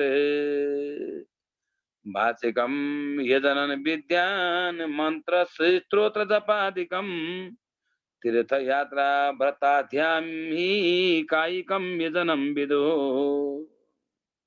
के भन्नुहुन्छ सुताजी भने गुरुको मुखबाट वेद शास्त्र ग्रहण गरी बुझेर अथवा आफै जानेर कर्म अनुसारको फल अवश्य प्राप्त हुन्छ भन्ने जुन बुद्धिको उदय हुन्छ त्यसलाई उच्च कोटिको आस्तिकता भनिन्छ।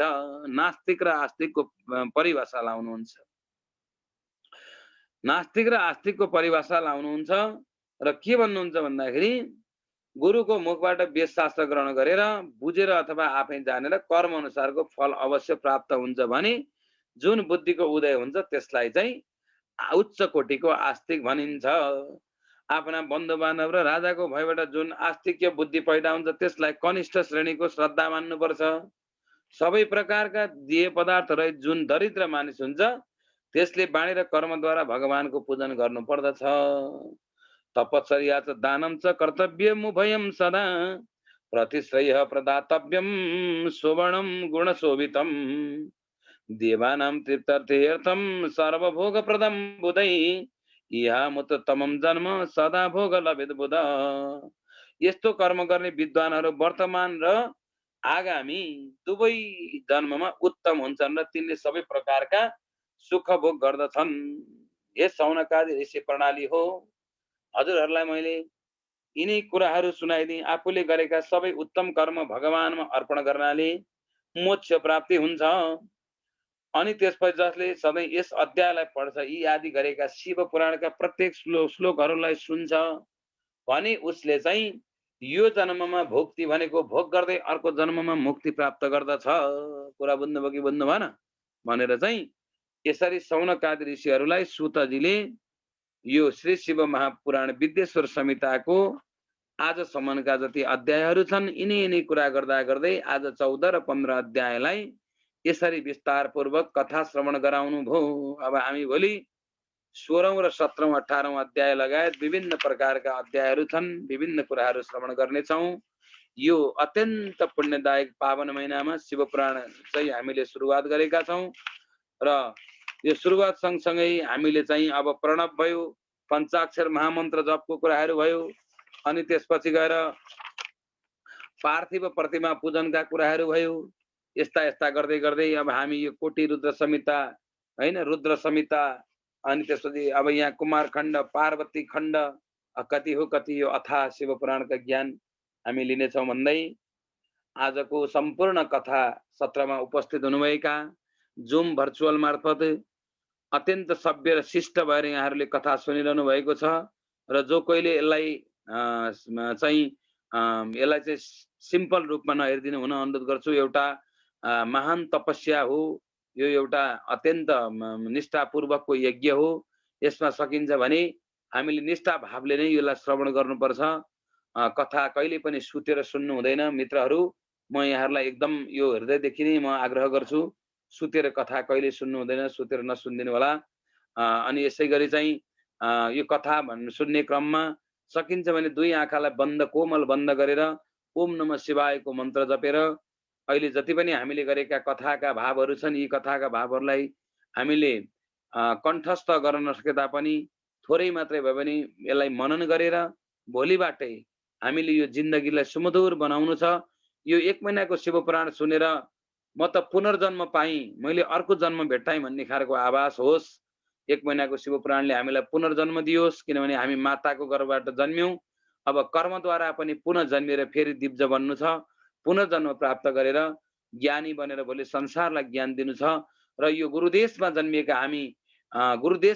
हामी गुरु नै बन्नु छ, संसारलाई ज्ञान सिकाएर भोलि देश विदेशमा जाँदा पनि कमसे कम पसिना बगाउनु नपरोस्।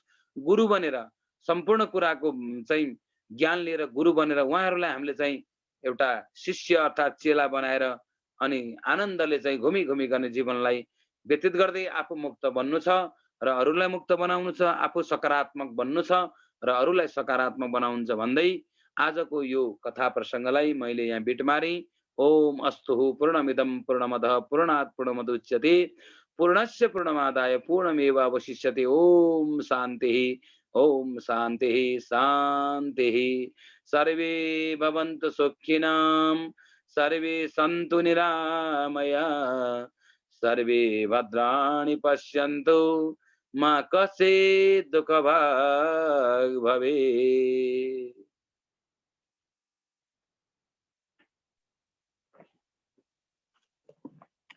हे परमेश्वर, हे परमात्मा, हे जगतका पिता,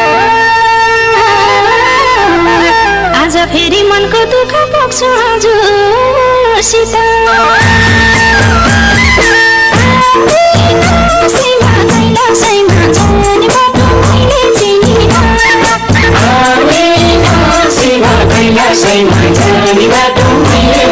बिन्दुबाट हिजोभन्दा आजभन्दा भोलि अझै चाहिँ रोचक, अझै सुनिरहँ जस्तो, अझै यो समय चाहिँ नकटिदिए हुँदो जस्तो भइरहेको छ होला हामी सबैजनालाई। पक्कै पनि मलाई जस्तो भएको छ, हजुरहरूलाई पनि त्यस्तै भइरहेको होला। जति सुने उति सुनाउँ लागिरहने, एकपछि अर्को अब के होला अब के होला अब के होला भने जस्तो एकदमै चाहिँ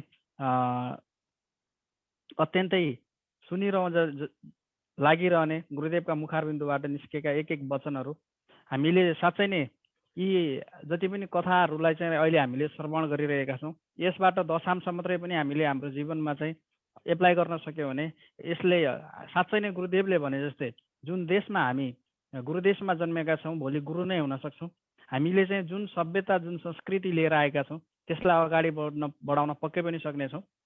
साँच्चै नै जुममा अहिले हामी 14 जना छौँ, यदि थोरै मात्रैले त के हुन्छ होला र भन्ने चाहिँ हामीलाई सोच आउन सक्छ। वास्तवमा त्यस्तो होइन।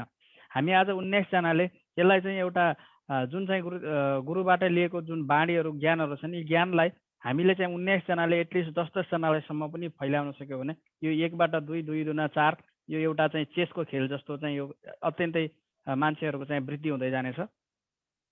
र आज पनि हामीले विभिन्न विषयहरू जुन चाहिँ हाम्रो जीवनमा अत्यन्तै लागू हुने नियमहरूको बारेमा धेरै कुराहरू सुन्न पाइयो, यज्ञहरूको बारेमा। त्यसै गरेर हामीले चाहिँ गायत्री मन्त्र किन जप गर्नु पर्दछ, दानको महत्त्व, गुरु कस्तो हुनुपर्दछ, ब्राह्मणहरू भनेको कस्तो हुनुपर्दछ लगायतका धेरै चिजहरू गुरुदेवले आज पनि हामीलाई विस्तृत रूपमा बताउनु भयो। र यसबाट जुन आज हामीले चाहिँ सिकेका कुराहरू छन्, जुन जप ध्यानको बाटोलाई अपनाउँदै योग आयुर्वेद र चाहिँ आध्यात्मको बाटोलाई समाउँदै हामी अगाडि बढ्ने हो भने सधैँ चाहिँ एउटा निरोगी अवस्थामा हुँदै मान्छे चाहिँ मर्न त अवश्य सबै मर्ने हो, तर मरण कस्तो हुने भन्ने चाहिँ हाम्रो हातमा हुने गर्दछ। यदि हामीले आजैबाट नै योग ध्यान र जपलाई चाहिँ अगाडि बढाउँदै जाने हो भने एटलिस्ट मर्न त सबै जन्मेपछि मर्न नै पर्छ, तर त्यो मरणलाई चाहिँ एउटा सुखदायी मरणमा चाहिँ हामीले पुर्याउन सक्नेछौँ। गुरुदेवलाई पुनः सशक्त नमन गर्न चाहन्छु। हामीले चाहिँ भगवान शिवजीले चाहिँ जुन बारहरू चाहिँ को बारेमा उत्पत्ति गर्नुभएका, कुन बारले कुन खालको चाहिँ उहरू दिन्छ भन्ने बारेमा पनि आज गुरुदेवका मुखारबिन्दुबाट धेरै कुराहरू सुन्न पाइयो। अत्यन्तै हामी भाग्यमानी छौँ, अत्यन्तै हामी एउटा चाहिँ साँच्चै नै पूर्वजन्मको एउटा चाहिँ राम्रो फल हो भनेर चाहिँ भन्नुपर्दछ। यो परदेशको भूमिमा त्यो पनि विशेष गरेर चाहिँ यो एउटा अत्यन्तै अन्य धर्मावलम्बीहरूसँगको देशमा बसेर पनि आज हामी नेपालबाट गुरुदेवका मुखारबिन्दुबाट शिवपुराण जस्तो महापुराणलाई चाहिँ हामीले चाहिँ श्रवण गर्ने एउटा चाहिँ सौभाग्य प्राप्त गरेका छौँ। यसरी नै यहाँहरूलाई म हृदयबाट नै चाहिँ हार्दिक नमन टक्राउन चाहन्छु। दिनभरिको थकानको बावजुद पनि यस समयमा आएर, अघि गुरुदेवले पनि भन्नुभएको थियो, आज त अझै भोलि छुट्टी, आज कोही कतै जाने समय हुन्छ, कोही कता के रङ्ग रमाइलो गर्ने, के कस्तो गर्ने जस्तो दिनमा पनि एउटा धर्म संस्कार संस्कृति जोगाउनु पर्दछ। हामी बदल्यौँ भने मात्र यो हामीले चाहिँ समाज बदल्न सक्छौँ भन्ने भावका साथ, धर्म रक्षा गर्न सक्यौँ भने मात्रै धर्मले हाम्रो रक्षा गर्ने भावका साथ यस जुन सत्सङ्गमा उपस्थित हुनुभएका सम्पूर्ण दिव्य आत्माहरूलाई म मेरो तर्फबाट र सनातन गौ संरक्षण यही परिवारको तर्फबाट पुनः एकपटक हार्दिक नमन टक्राउन चाहन्छु। र अब हामी लगभग कार्यक्रमको अन्तिम चरणमा जाँदैछौँ। यहाँहरूलाई अवगतै छ, हामी यस सिजनमा प्रश्नहरू लिने गरेका छैनौँ र यदि हजुरहरूसँग कुनै जिज्ञासा छ भने हजुरहरूले चाहिँ यहाँ आएको लिङ्कमा हजुरहरूले आफ्ना जिज्ञासाहरूलाई अगाडि बढाउन सक्नुहुनेछ र हामी हजुरहरूका जिज्ञासा गुरुदेव मार्फत अगाडि बढाउनेछौँ। र यहाँहरूलाई अब ढिला नगरिकन म पुष्पाञ्जलीलाई अगाडि बढाउनेछु। गुरुदेव पुष्पाञ्जलीलाई अगाडि बढाउँ होला, अनि त्यसपछि केही समय हामी फेरि भलाकुसारी गरेर आजको कार्यक्रमलाई अगाडि सघाउँछौँ। मनिष गुरुलाई पुष्पाञ्जली गर्नुहोस् भन्छ न आज। हजुर, हस्। मनिष गुरुजी, मनिष गुरुदेव निदाउनु भएछ कि के छ? उहाँको क्यामेरा पनि अप्छ, सायद निदाउनु भएको जस्तो लाग्यो गुरुदेव।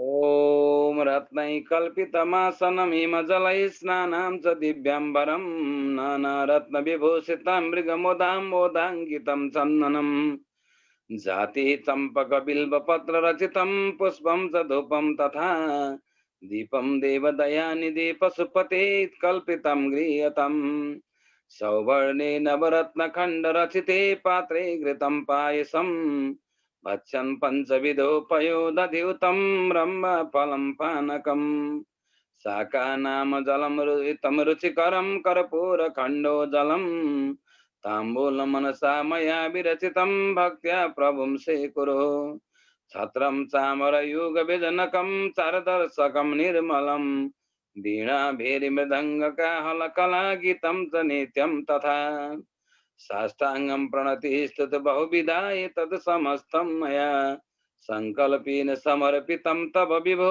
पूजा गृहाणां प्रभो आत्मा तं गिरिजामते सहचरा प्राण शरीरं गृहं पूजाते विषयोपभोग रचना निन्द्रा समाधि स्थितिः संसार पदयो प्रदक्षिणं विधि स्तोत्राणि सर्वा गिरो यद यद कर्म करोति तत् तत् अखिलं शम्भो तवाराधनम् करचरणकृतं वा कायजं कर्मजं वा श्रवणनयनजं वा मानसं वा पराधं विहितमविहितं वा सर्वमेतत्क्षमस्व।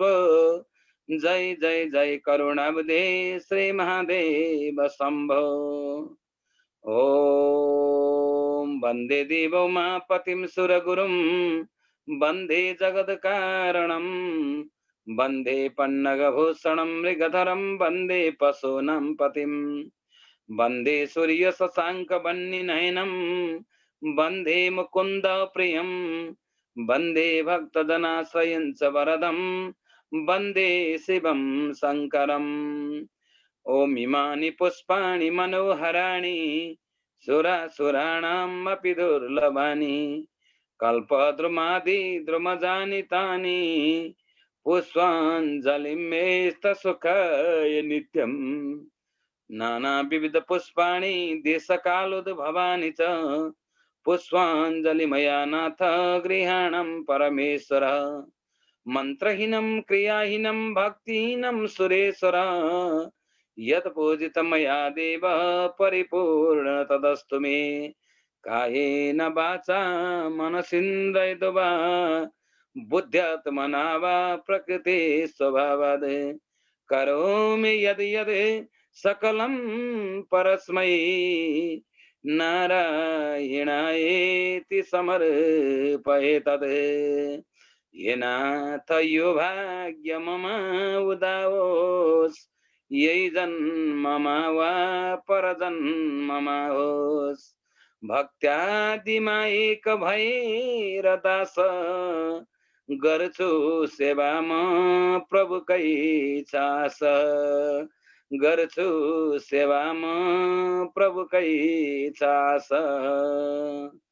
ओम पूर्णमिदं पूर्णमदः पूर्णात् पूर्णमुदच्यते पूर्णस्य पूर्णस्य पूर्णमादाय पूर्णमेवावशिष्यते। ओम शांति शांति। अनेन मंत्र पुष्पांजलि समर्पयामि पुराण पुरुषोत्तमाय नमः।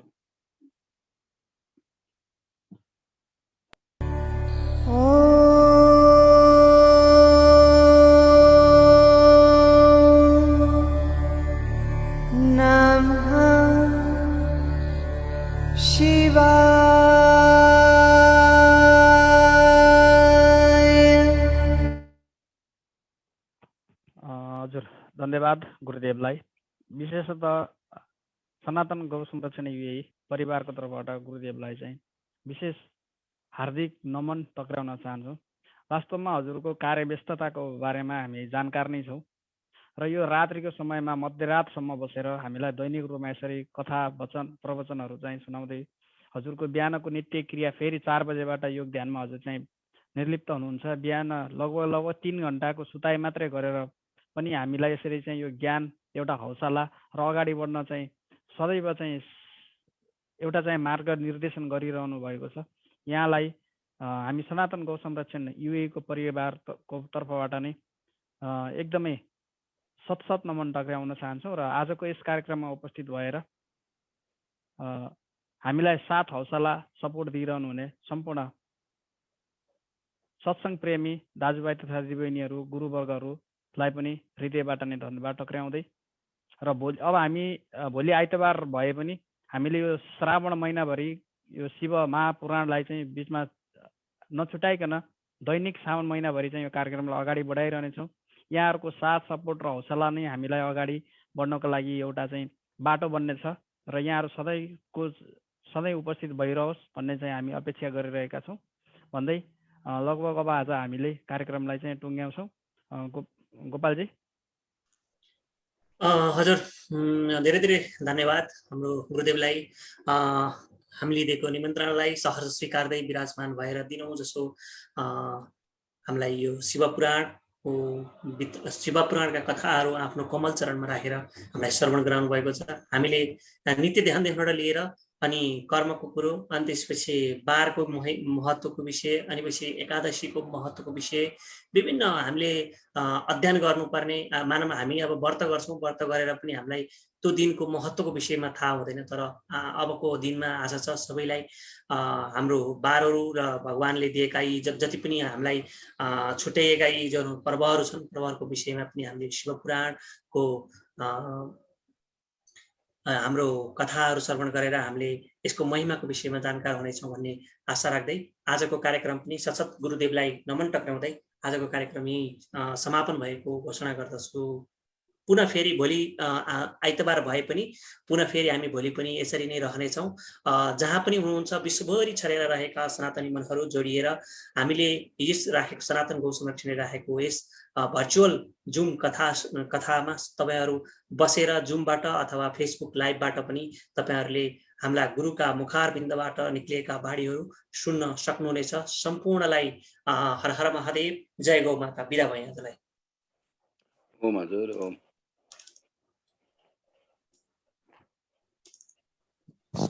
हे परमेश्वर, हे परमात्मा, हे जगतका पिता, आज फेरि मनको दुःख पोख्छु हजुरसित। कैलाशैमा जाने बाटो मैले चिनिनँ, कैलाशैमा जाने बाटो मैले